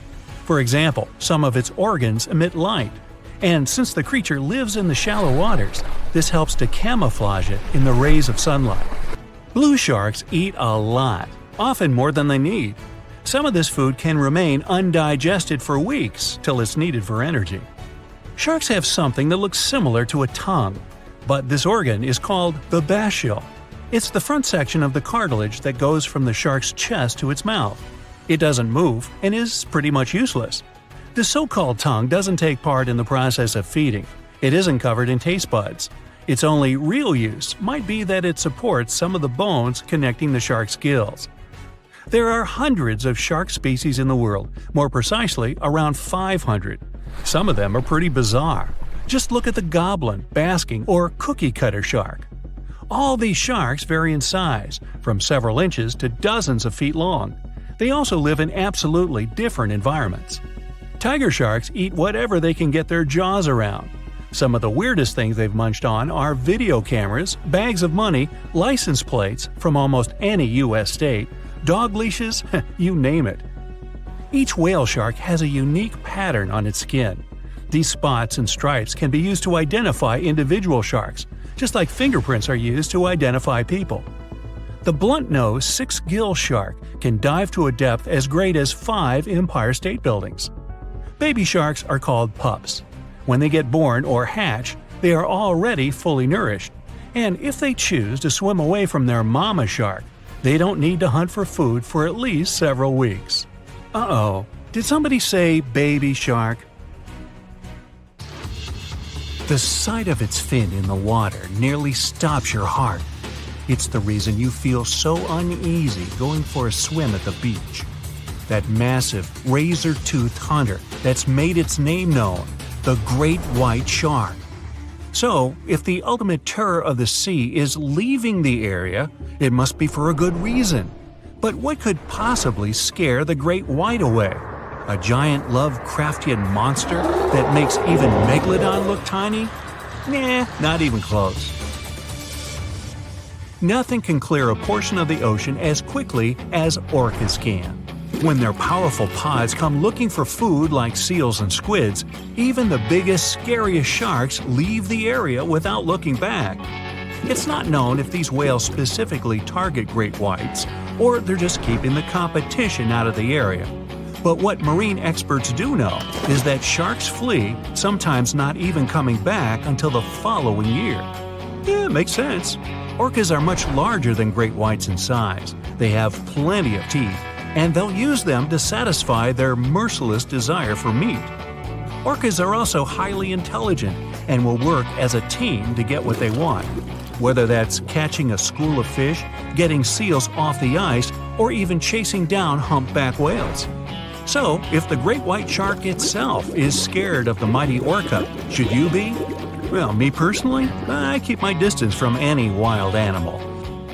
But maybe this will help you sleep better at night. Orcas are known to be picky eaters.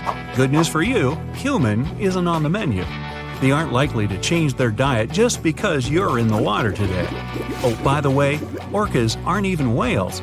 They're technically the largest species of dolphin. And sharks are also afraid of their relative, the bottlenose dolphin. Even a single bottlenose is too powerful for a shark, but they're tougher when they travel as a pod.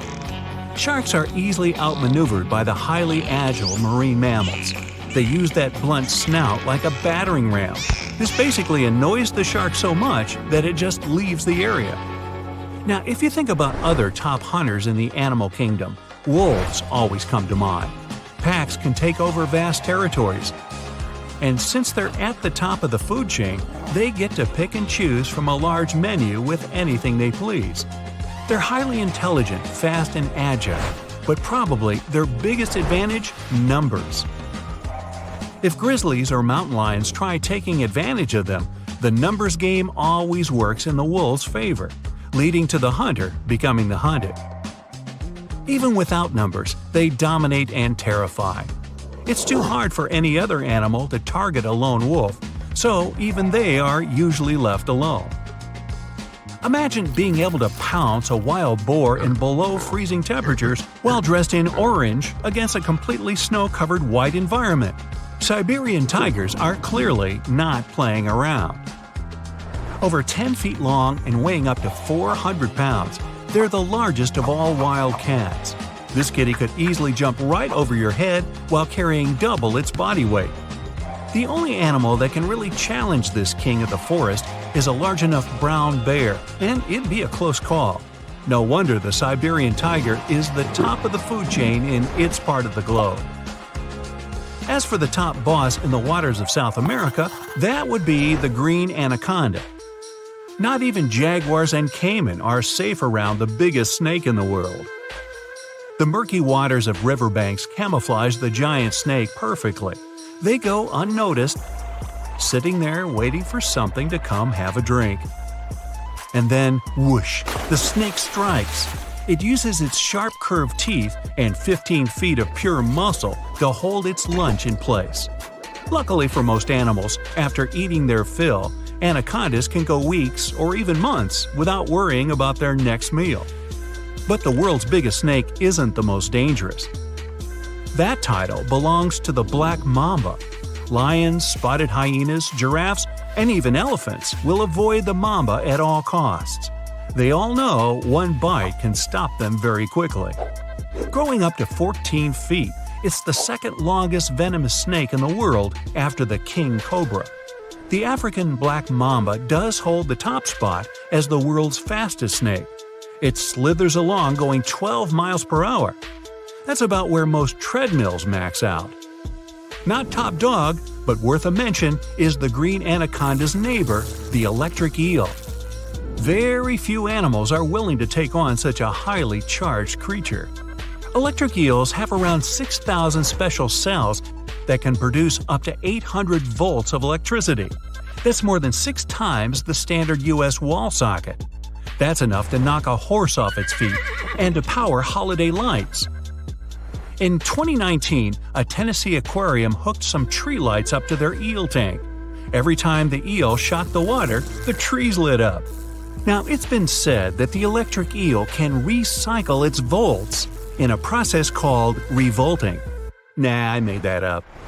One more truthful eel fact to knock you off your feet. Electric eels are air breathers. They have to surface about every 10 minutes to fill their mouth with air. Yep, their single lung is in their mouth. Does the king of the jungle reign unchallenged? In books and movies, sure. In real life, not so much.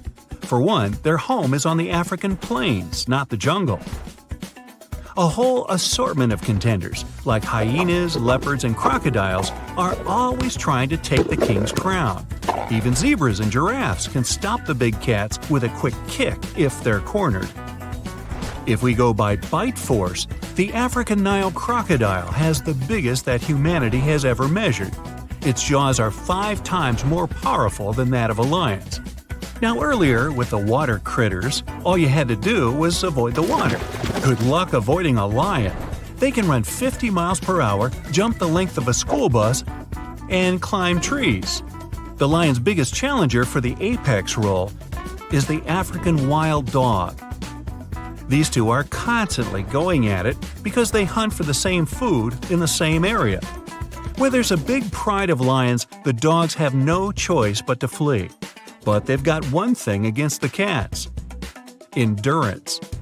Lions might reach incredible speeds, but that's only in short bursts. It takes too much energy to carry 400-plus pounds of muscle over long distances while going as fast as you can. African wild dogs, though, have long, slender legs and big lungs for their body size. Meaning, they can run fast and keep it up for miles. That's how they hunt. Their lunch just gets tired of running. There's one animal brave enough to take on the king if the cat gets too curious: the hippo. They may seem cute and squishy, but hippos are one of the most dangerous animals on the planet. Based on statistics, you should fear them way more than great white sharks. And there's nothing squishy about them. Hippos are pure muscle and weigh as much as a car. Their pointy canine teeth can grow longer than your forearm.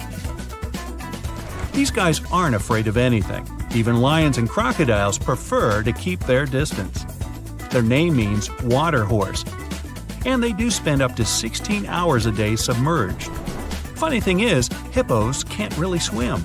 If you see one swimming, it's actually pushing itself off the lake or river bottom. It can still beat even the best Olympic swimmer speed, so watch out. Yep, move aside, Leo. Hippos are the true apex animal of Africa. But I wouldn't get close enough to give them the award. As for the ruler of the forest, make way for the grizzly bear. Weighing over half a ton, you'd be mistaken thinking these large fluff balls are slow and bumbling. Being able to maintain a speed of 25 miles per hour for long stretches is too easy for the behemoth brown bear. Uphill, downhill, and on every terrain, they're the off-road SUV of the animal world. Without having any natural enemies, this bear is at the top of its local food chain. Good thing they sleep for a third of the year. Just hope you don't run into a grizzly, ever. But especially right before it's about to go into hibernation. They spend the autumn months fattening up for winter. And they're even hungrier than usual. Now, being the largest bird of prey in North America, it's no wonder the golden eagle is found all over the continent in woodlands and mountain ranges. Their wingspan is nearly 8 feet. And they don't call it eagle vision for nothing. These birds can spot a rabbit from 3 miles up in the air. It'd be like you seeing an ant while standing on top of a 10-story building. Golden eagles can also make quick dives from a great height. During these dives, they can reach speeds up to 200 miles per hour, as fast as a flying arrow. So you're swimming 2 miles down at the bottom of the ocean. Don't ask me how, just play along. It's cold and the pressure is intense. No fish in sight. Then you notice a green, shiny thing. It's a cookie cutter shark. Its neck glows in the dark to attract fish and other delicious treats. The shark doesn't look like much. It's small, about the size of a cat. It has brown skin and large green eyes, but looks can be deceiving. Every night, this creature rises to the surface and goes after great white sharks, whales, even swordfish. If you look closely, you'll see a round mouth with a bunch of sharp teeth in it. They don't just bite, they work kind of like a saw. This one's called a cookie cutter shark because when it sees something delicious, it takes a cookie-shaped bite out of it. These sharks have even been known to disable submarines. Wonder what flavor they are. Our next shark is about the length of a car. Only about 100 of these sharks have ever been seen, but if you met one, you'd never forget it. It has a big mouth, a huge mouth, a mega mouth, like me. It's the mega mouth shark. You could easily fit in it if you curled yourself up. They're not dangerous though, not to humans. They feed by swimming around with their mouths open, filtering out plankton and other underwater goodies. The shark has special organs in its mouth that glow, attracting little crustaceans. It swims deep in the ocean in total darkness. Probably has a great smile though. Thresher sharks also have a huge body part, the tail.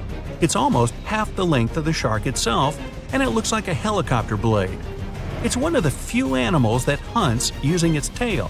The shark sneaks up on a school of fish and starts to shake its moneymaker. This freaks out some of the fish, which is exactly the plan. In a pinch, it can also use its tail to defend itself. The best thing about this shark, it doesn't attack people. The angel shark.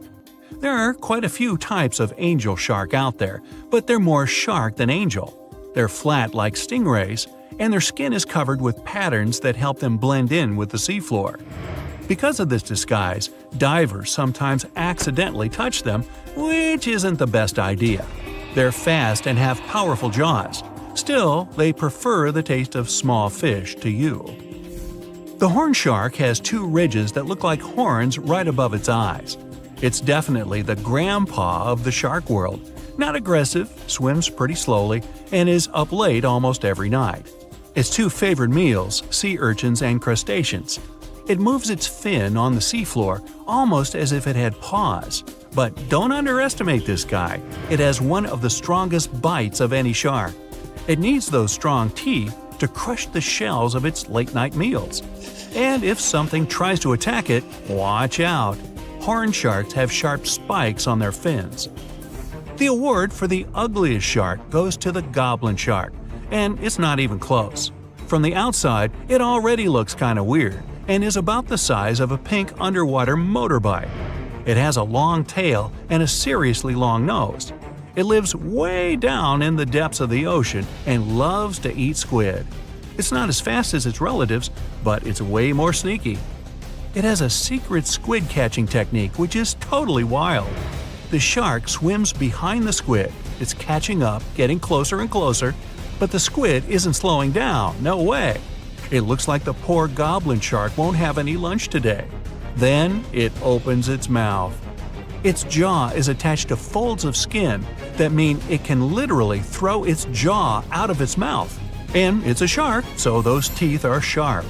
That extra reach helps it grab its lunch, and when the meal's over, it pops its jaw back in its mouth.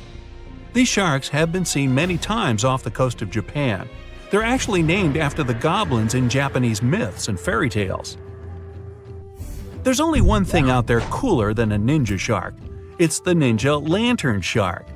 Imagine there's a tube you can slide down that takes you to the bottom of the ocean. It's too dark, you can't see anything. Suddenly, a glowing dot, moving around in the distance. It's coming closer, shooting towards you. It's a blue glowing head. Worse, it looks like this head doesn't have a body attached to it. The ninja lantern shark has black skin, so it's almost invisible in the dark. It's only the size of a human arm, but its small, sharp teeth are no joke.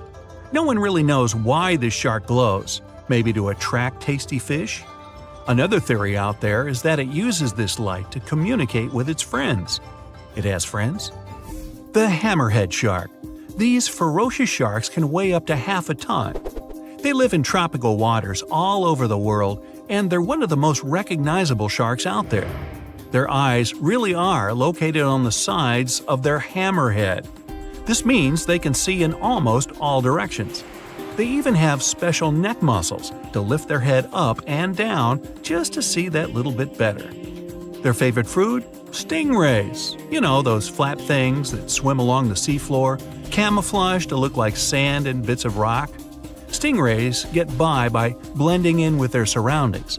Danger mostly just swims by. But the hammerhead's eyes see everything. Uh-oh. Great white sharks, hammerheads, and other large sharks live for about 25 years.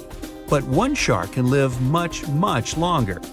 The Greenland shark can live anywhere from 300 to 500 years.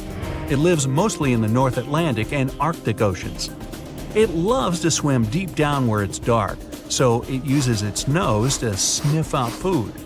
Since it spends so much time down there, it's figured out how to withstand the strong pressure. It's one of the oldest living, largest, and slowest fish on Earth. Just imagine, you're on an Arctic cruise and you see one of these sharks moving slowly through the freezing cold water. It might be 400 years older than you. Most sharks are omnivorous. They can go after dolphins, other sharks, crabs, sea urchins, smaller or even larger fish, hot dogs. Kidding about the hot dogs. But the bonnethead shark is a bit different. It eats algae for about half its meals. It's actually related to the hammerhead shark, but its head looks more like a shovel. Can you dig it? If you see this guy swimming around, you might think it's a sea snake or a huge water worm. Frilled sharks like to swim way down at the bottom of the ocean, like a lot of sharks. When they're chasing something delicious, they move kind of like a snake. And just like a snake, they like to gulp down their lunch all in one piece. But that doesn't mean they don't have teeth. They have about 200 nice and sharp ones. The saw shark has a long, flat, and seriously spiky nose. Those teeth on its nose never stop growing. Each tooth is equipped with electric receptors to help the saw shark feel around for nearby fish, like a ship's radar. When dinner's nearby, the shark swims up and strikes with its nose, waving it around like a knight showing off his skills. Meanwhile, you won't have time to blink if this guy floats past. Did you see it? How about now? Meet the fastest shark in the world, the short-fin mako shark. It can swim up to 35 miles per hour. That doesn't seem that quick on land, but underwater, that's fast. Slower than a cheetah, but faster than most dogs. It's warm-blooded, which is super rare for a shark. That helps it swim to cold and distant places where an ordinary shark simply wouldn't survive. The swordfish goes much faster. It can swim up to 60 miles per hour. It's not a shark, but it's still an amazing creature. In a race, the swordfish will usually come out on top, but it's not just fast, it's ingeniously fast. It has a gland next to its nose that pumps out a special oil. This oil spreads through its nose and comes out through tiny holes. This special oil is waterproof, which lets the swordfish glide through the water at high speed. Dinosaurs, big ancient bugs, creepy spiders, and scary insects are all cute animals compared to the monsters that lived on Earth about 500 million years ago. For example, here's a creature that swam in the water like a stingray and had 3 eyes. Its mouth was like a pencil sharpener. 2 long claws with forked tips like pinchers protruded from its head, and its gills were somewhere in the back. This is not a thing from a sci-fi movie. This is Mosura. Its remains are preserved in excellent condition. Let's look at it more closely and study other similar monsters. The Cambrian Explosion. Remember this name. This period is also called the biological Big Bang, the time when a huge number of different living creatures began to appear in the ocean, large, small, and tiny. The ancestors of almost all modern animal groups were most likely born during the Cambrian Explosion, which lasted from 541 to 485 million years ago. It was a time when the first truly effective and terrifying predators appeared on Earth. One of them was Mosura. It's only the size of an index finger, but you would never want to meet such a creature while swimming in the sea. It's scary to imagine what it could do with its pencil sharpener-shaped mouth. And you probably wouldn't be able to hide from it because, come on, it had 2 eyes on the sides and 1 big eye on its forehead. Mosura belonged to a group of arthropods. Scientists called it a sea moth since it reminded them of a moth. This thing used a flap-like apparatus similar to wings to float in the water like a stingray. This monster was quite creepy, but its appearance may seem familiar because it's a distant relative of modern spiders, crabs, centipedes, and moths. Scientists found several 506 million-year-old Mosura fossils, but unlike many other similar finds, these ones have been preserved in excellent condition. The found fossils showed sharp claws, a toothy jaw, and large gills in the tail section.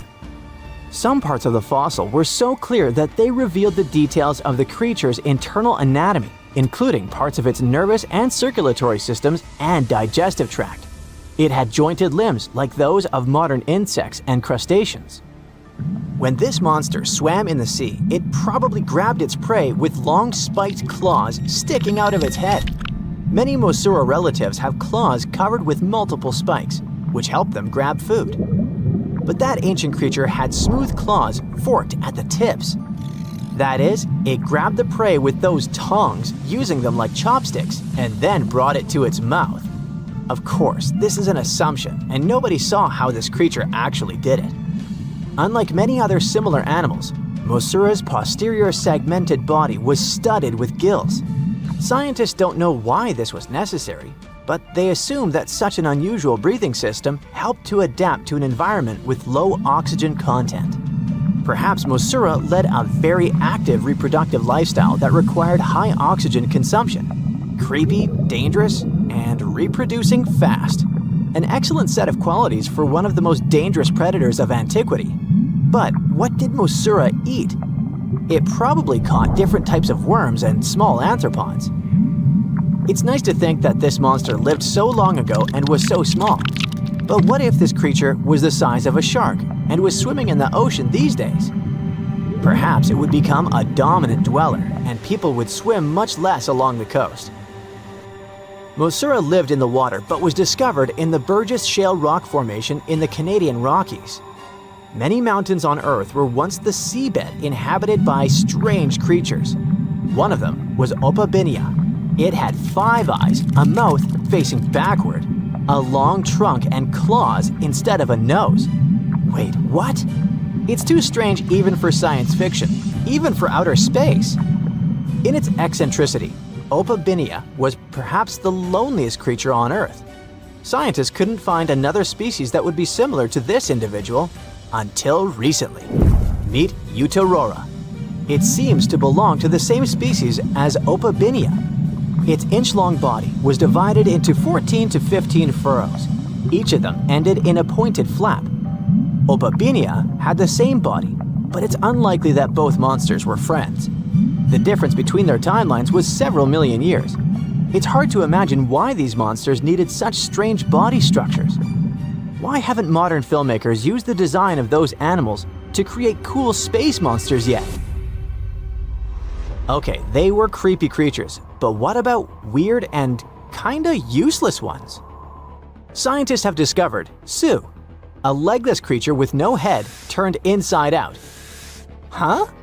This 444 million-year-old creature was found in South Africa, north of Cape Town.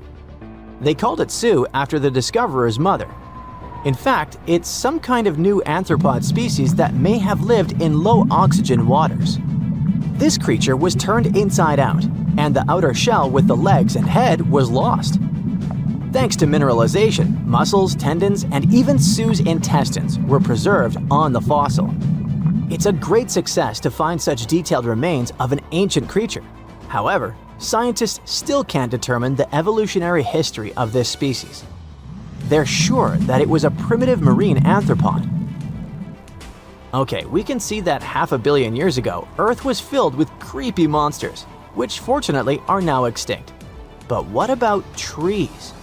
Were they the same as we see now? Or was there something else? Something creepy? Oh yeah. Scientists have discovered a new kind of living organism similar to a tree or a mushroom. It was gigantic and had a very minimalistic design. Meet the Prototaxites. It's basically just a big stick with a round end poking out of the ground. It was smooth, didn't have the usual tree bark, and looked more like a mushroom without a cap. But scientists have recently found out that it wasn't a mushroom at all. Prototaxites probably belonged to a previously unknown branch of life. Prototaxites is considered to be the first giant organism in the history of the planet that lived on land. It existed about 420 to 375 million years ago during the Devonian period. It was the time when plants began to spread across dry land, forming large forests. Over time, they began to grow leaves and form roots in the ground. Then, the first seed plants appeared. The real colonization of land began. The first arthropods, such as centipedes, arachnids, and other unpleasant creatures, began to walk among those forests. Meanwhile, the water was filled with a huge biodiversity. There was a giant supercontinent on the planet, and smaller parts began to break off it. During this period, Prototaxites towered over the land. Some of these things reached 26 feet high and 3 feet wide. It's like a 3-story house and as thick as a palm tree. But what was it? A plant?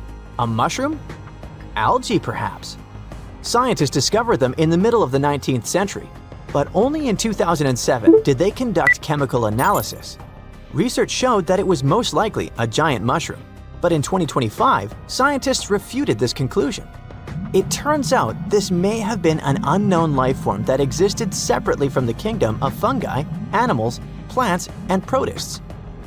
Scientists noticed that the inner part of Prototaxites consisted of a number of tubes.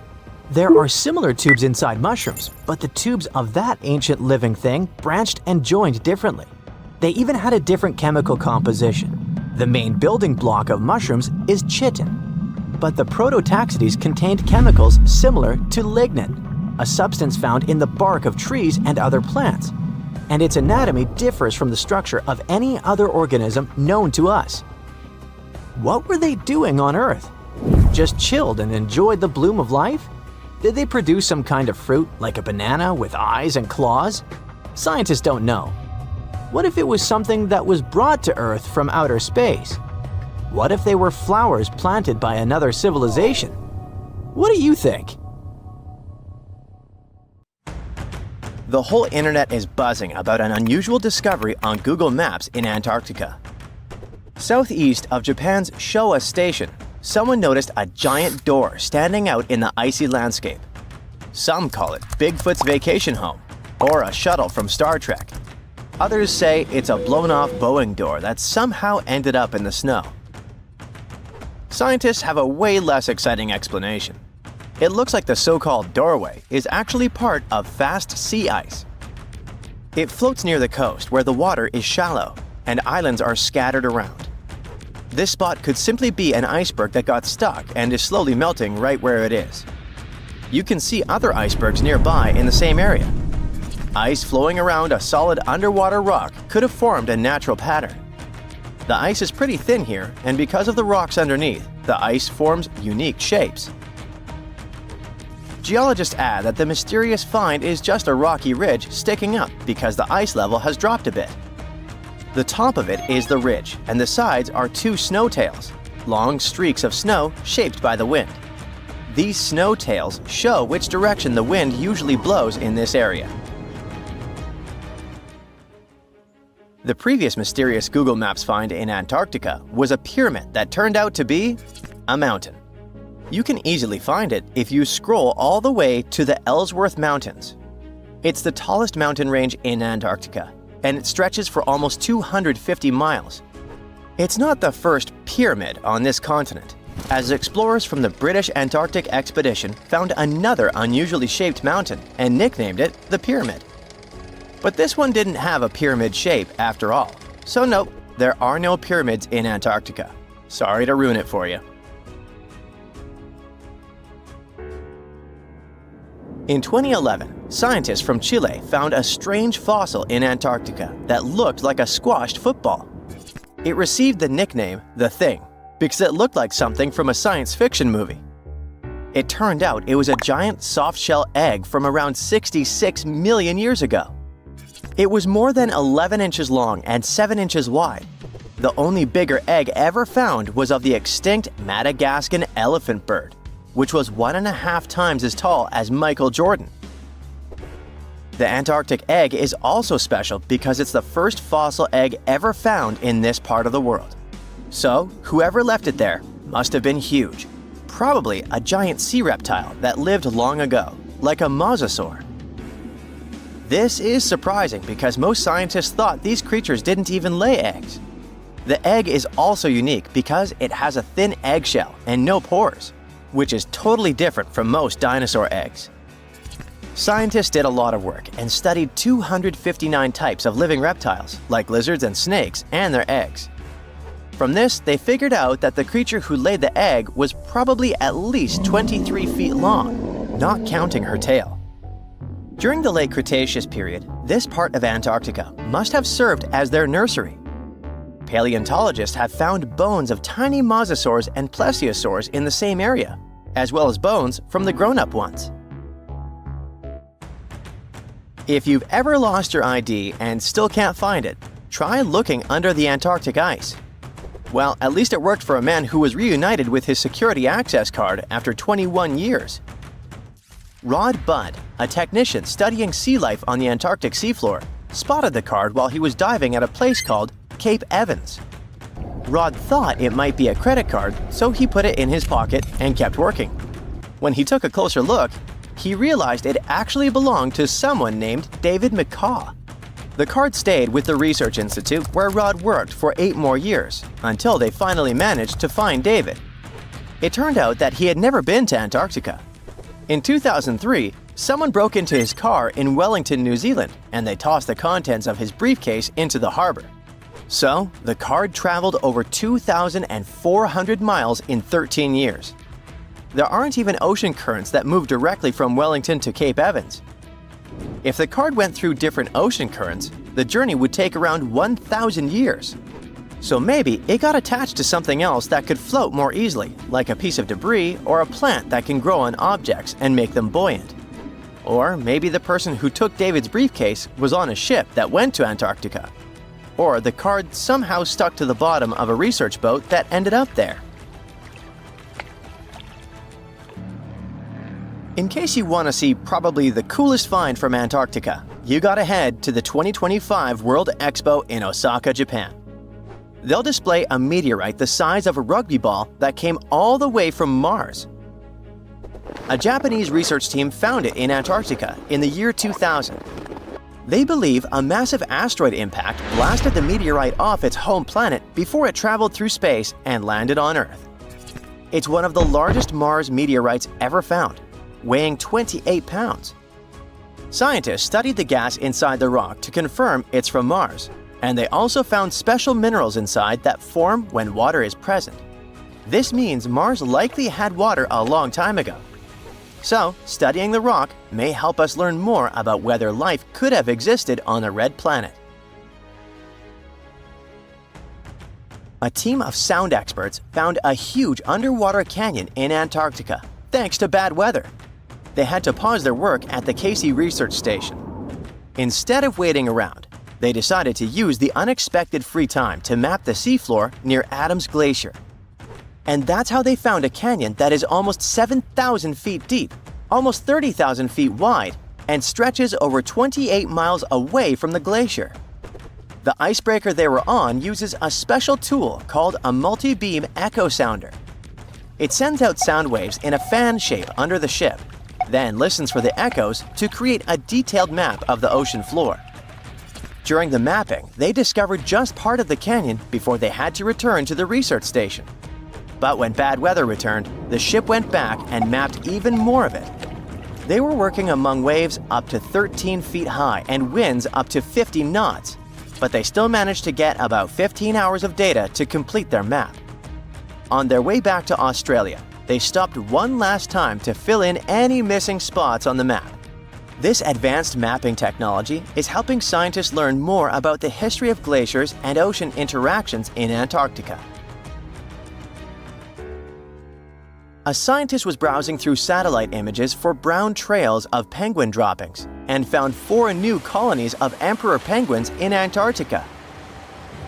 This means there are now 66 breeding colonies for this vulnerable species. These new colonies likely have been around for years, though they're mostly small, with fewer than 1,000 pairs of breeding penguins each. Some of these colonies are close to other penguin areas, like the one that's not far from an old research station that never reported penguins nearby. One of the new colonies was found close to a place called the Lazarev Ice Shelf, where there used to be a larger penguin colony. They thought this colony went extinct in 2019, but it seems the penguins have just moved a bit because of changing sea ice conditions. If we add the newly found penguins to the total population of this breed, it doesn't change the picture a lot, but it can help scientists see how emperor penguins adapt to the changing conditions.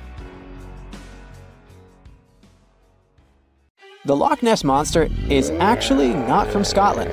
Turns out, this real-life creature lived in the freezing waters of Antarctica about 70 million years ago. In 2019, researchers discovered fossils of a huge, prehistoric marine reptile that looked a lot like what people described as Nessie. This beast was terrifying, measuring up to 36 feet long with a massive giraffe-like neck.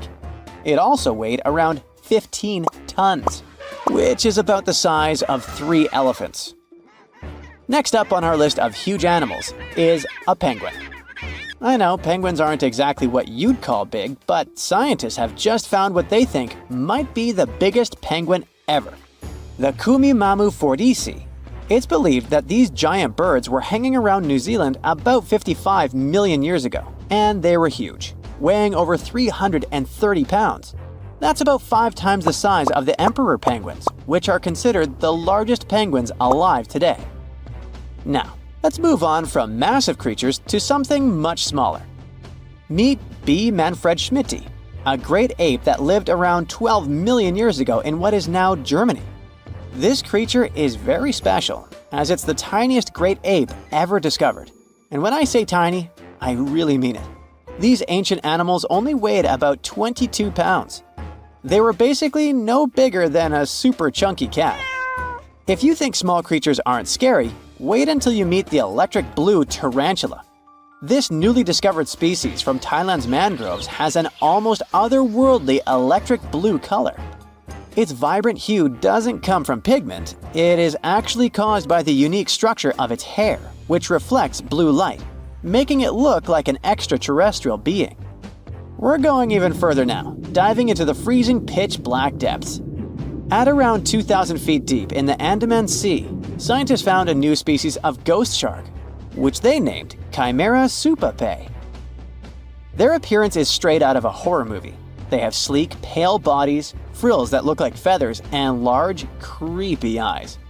These ghost sharks aren't actually sharks, but they are related, having diverged from their cousins about 400 million years ago. The good news is they're not too scary since they're only a bit bigger than a shoebox. Just when you think we can't find stranger creatures, we come across this ancient amphibian from Brazil. Scientifically known as K. rosei. This newly discovered giant crocodile-like creature lived during the Triassic period, over 240 million years ago. At nearly 10 feet long, it had a powerful jaw, resembling the modern-day alligator. This beast was definitely a survivor since it adapted to the most severe conditions ever seen on the planet. Last year, scientists were tracking the dense Amazon rainforest at night when they found some quirky orange spiders that looked like they were wearing black boots. The team soon discovered it was a new type of giant crab spider. And no, they don't look like crabs at all. They only got their name because, while perched on plants, these spiders spread their legs out to the sides, just like crabs. Do you know that some new species are named after celebrities? Hollywood icon Harrison Ford now has his very own snake, for example. Discovered in Peru, T. Harrison Fordy honors the actor famous for his role as Indiana Jones, an archaeologist with a notorious fear of snakes. Unlike the film's menacing serpents, this new snake species is quite modest in size, measuring about 16 inches long. We also have the Rampholian princei, a small new species of pygmy chameleon from Tanzania that was named after US rapper and poet Prince Iya. He received this honor because of his work raising awareness about global environmental issues. Another celebrity namesake is DiCaprio's snail-eating snake, which hangs out in the shrubs of Panama's forests. This S. irmelindi caprioi is about 15 inches long and spends its nights on palm fronds looking for snails and slugs. Its round eyes look like glowing coals that can be a bit scary, but overall, the creature is super chill. Even when it feels threatened, it doesn't bite. It just coils up around its head and gives off a really bad smell. Now something a bit more sinister. Meet Venomius tomhardii. Does that name ring a bell? Exactly. This new species of spider was named after Tom Hardy's portrayal of the infamous Marvel character Venom. And all because the black spots on the spider's abdomen reminded researchers of the famous anti-hero. Most spiders of this species were found in Australia at night, sitting in their elaborate webs in forested areas near the coast. When disturbed, these creepy crawlers often hide in silk-lined hollows in tree branches. We've also got something for the Lord of the Rings fans. In the vast and warm waters of the Amazon River, scientists have just discovered a new species of pacu. This fish is a relative of the terrifying piranha, with a plant-based diet and human-like teeth. It was named Myloplus sauron because of a bold vertical black mark on its side, which reminded researchers of the fiery eye symbol of the villain Sauron from Tolkien's epic saga. Wait, is that a tanned capybara or a wild dog? Well, actually, it's neither. This is a newly discovered dwarf deer. This tiny creature, about the size of a basset hound, scurries through the forests of Peru. The combo of large eyes, stocky body, and short legs makes this animal simply adorable. This cute little deer is the complete opposite of what we've got coming up next. This bizarre-looking creature is what we believe the beast of 5 teeth might have looked like. Its fossils, found in Chilean Patagonia, showed that it lived during the age of dinosaurs, about 72 million years ago. This finding is just another piece of evidence that mammals had been roaming around that part of South America much earlier than we thought. Moving from the forests of South America to the deserts of Australia, we come across a sand dragon lizard, known scientifically as Tenephorus tayacalpa. With its sandy color and long, lean body, this lizard looks like it could star in a Dune movie. Discovered last year, this sand dragon lizard blends in perfectly with the hot sands of the Great Victoria Desert in southern Australia. For over 10 years, a large-eyed creature managed to hide from scientists who ventured into the mountains of southwestern China. But not this time. In 2023, the group finally managed to take photos of 7 frogs that didn't match any known species. They're now known as Leishan odorous frogs, a species that grows to be about 2 inches long and has small bumps all over their grass-green bodies. Off the coast of Chile, we have recently found a seamount nearly 4 times as high as the Burj Khalifa. Underwater mountains are usually home to beautiful life forms, like sponge gardens and ancient corals. But this Chilean seamount also hid a creature known as the flying spaghetti monster. It's a rare type of squid with long noodle-like tentacles that make it look like an underwater pasta dish. Including its tentacles, this strange creature can be over 130 feet long. Recently, scientists were diving into the cold waters of the Antarctic Peninsula when they thought they had found an ordinary dragonfish swimming by. But there was something unusual about this one. It turned out that this fish had 2 darker vertical stripes along its slender body. That's when they realized they were looking at a new species, the banded dragonfish. From bizarre sea creatures to a cute one. In 2017, locals were diving near Kume Island in Japan when they found the skeleton panda sea squirt. This deep-sea oddity quickly won people over with its look because its black spots actually resemble a panda bear's eyes and ears. At least if you have a good imagination. This unusual creature filters water to catch its food, and is yet another reminder of the ocean's hidden wonders. Now imagine a creature with a body that is reminiscent of a cuttlefish, with eyes sticking out from stalks like a funky headband, fins on its tail, and a long skinny nose ending in a mouth full of teeth. Or maybe this thing could be a claw. Yep, the Tully monster is on the move. It's definitely one of those freaky creatures you wouldn't like to face while scuba diving somewhere. Luckily, it went extinct 300 million years ago. This unusual marine beast was discovered in the 1950s in Illinois, and scientists couldn't even agree what it really was. Some thought it was a vertebrate, which means a group of creatures with a spine, like us humans. But a team of researchers in Japan studied many fossils of the Tully monster, using advanced laser scanning technology to check them in detail in 3 dimensions. There's still a lot they don't know about the Tully monster, but they managed to realize it didn't have any spine at all. Now the next step was to see what type of invertebrate it was. Could it be vertebrate-like, such as a land sled? Or are we talking about something closer to snails and worms? They also discovered the creature had segmentation in the head area that extended from its body, and that's not something bony creatures have. Still, in recent years, some researchers had the idea the Tully beastie could be related to jawless fish, such as lampreys. These fellows belong to the most ancient group of vertebrates, and are not pleasant to see either. In the case of lampreys, we're not talking about extinct animals. They're still out there somewhere, wandering the ocean and scaring other animals, or you, if you see it in the northern and western parts of the Atlantic Ocean where they live. And they've been here really long, even before the dinosaurs. A long time ago, long before humans or I even existed, there were eurypterids, weird creatures from a group we call arthropods, which includes spiders, insects, and crabs. But eurypterids were unlike anything you've ever seen before. They had a body shape similar to horseshoe crabs, with many segments that made up their body. Instead of legs, they had special appendages at the front that acted like oars. Some even call them giant scorpions, but most eurypterids were actually quite small, except for this special one, which was truly enormous. It could grow to a staggering length of about 8 feet.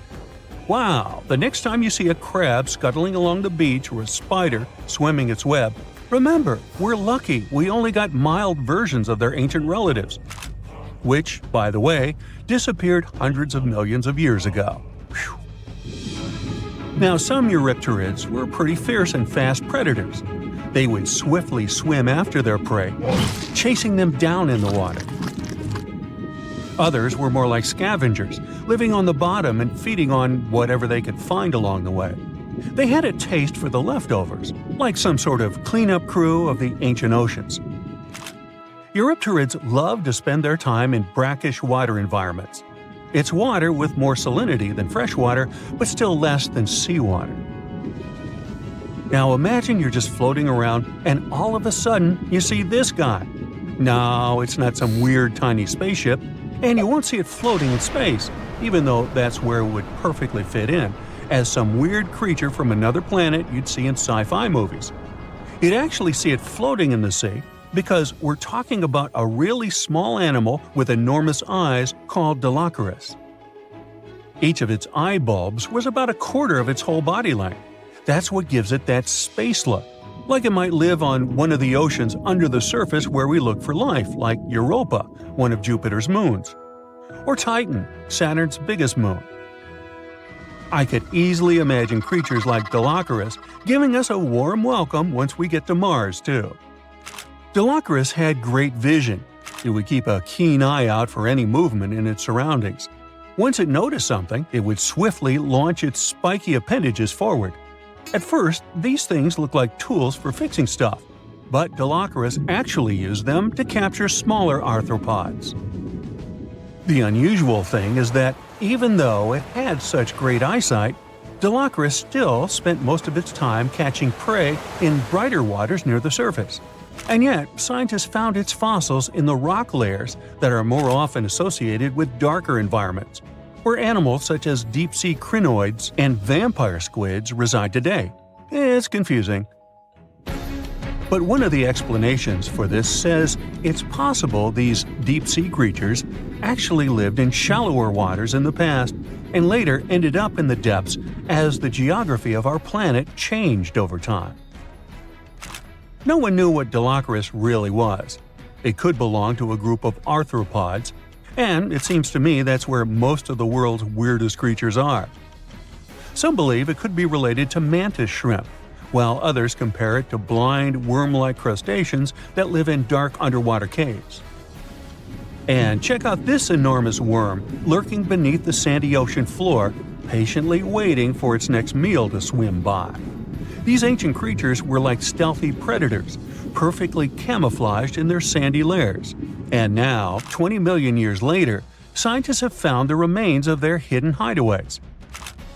The burrow they discovered, shaped like the letter L, was found preserved in ancient sediment on the seafloor of Taiwan.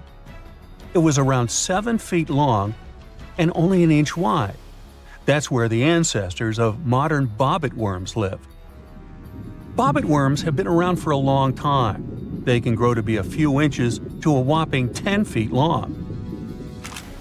A pretty weird creature dominated the skies at the end of the dinosaur age in North America. We know it as Quetzalcoatlus, and it soared above famous dinosaurs like Tyrannosaurus and Triceratops, showing them who the ultimate ruler of the skies was. Quetzalcoatlus belonged to a group of flying reptiles called pterosaurs. They were some of the biggest flying animals ever known to exist. When you think of Quetzalcoatlus, imagine an animal as tall as a giraffe. These incredible creatures had long necks, small bodies, long legs, and wings that were relatively short compared to their size. The biggest of its kind was really massive and held the title of being the largest flying creature of all time. They had long, pointed skulls, while some also had short crests at the back of their heads. And for a long time, researchers were confused about how these giant pterosaurs hunted for food. At first, some even believed that Quetzalcoatlus and its relatives were like giant vultures that scavenged the remains they would find around. They drew such a conclusion because Quetzalcoatlus fossils were found inland, away from the coast where other big pterosaurs were found, such as the crested pteranodon. Plus, many thought these fellas were skilled at skimming, which means lurking over freshwater systems and catching fish. But it appears these massive animals were actually predators with excellent hunting skills. The exact technique they used to catch their prey remains a mystery, though. Now here's another cool discovery, a specific fossil as the oldest evidence of muscle tissue ever found. This fossil belongs to a group of animals that includes modern creatures such as jellyfish, corals, and sea anemones. And it looks so cool and unique, right? It has bundles of fibers arranged in a four-fold symmetrical pattern, similar to what we see in Nedardians today. This arrangement is different from any other fossil from that period. Now this fossil may look weird, but it helps us understand the evolution of muscle tissue in animals. They, well, all of us actually, got new options for discovering different feeding strategies and generally new things to do thanks to muscles. And it's not like scientists usually get to study fossilized muscles. It's more that they learn about that based on how animals feed, reproduce, move, and do other things. So this cool fossil suggests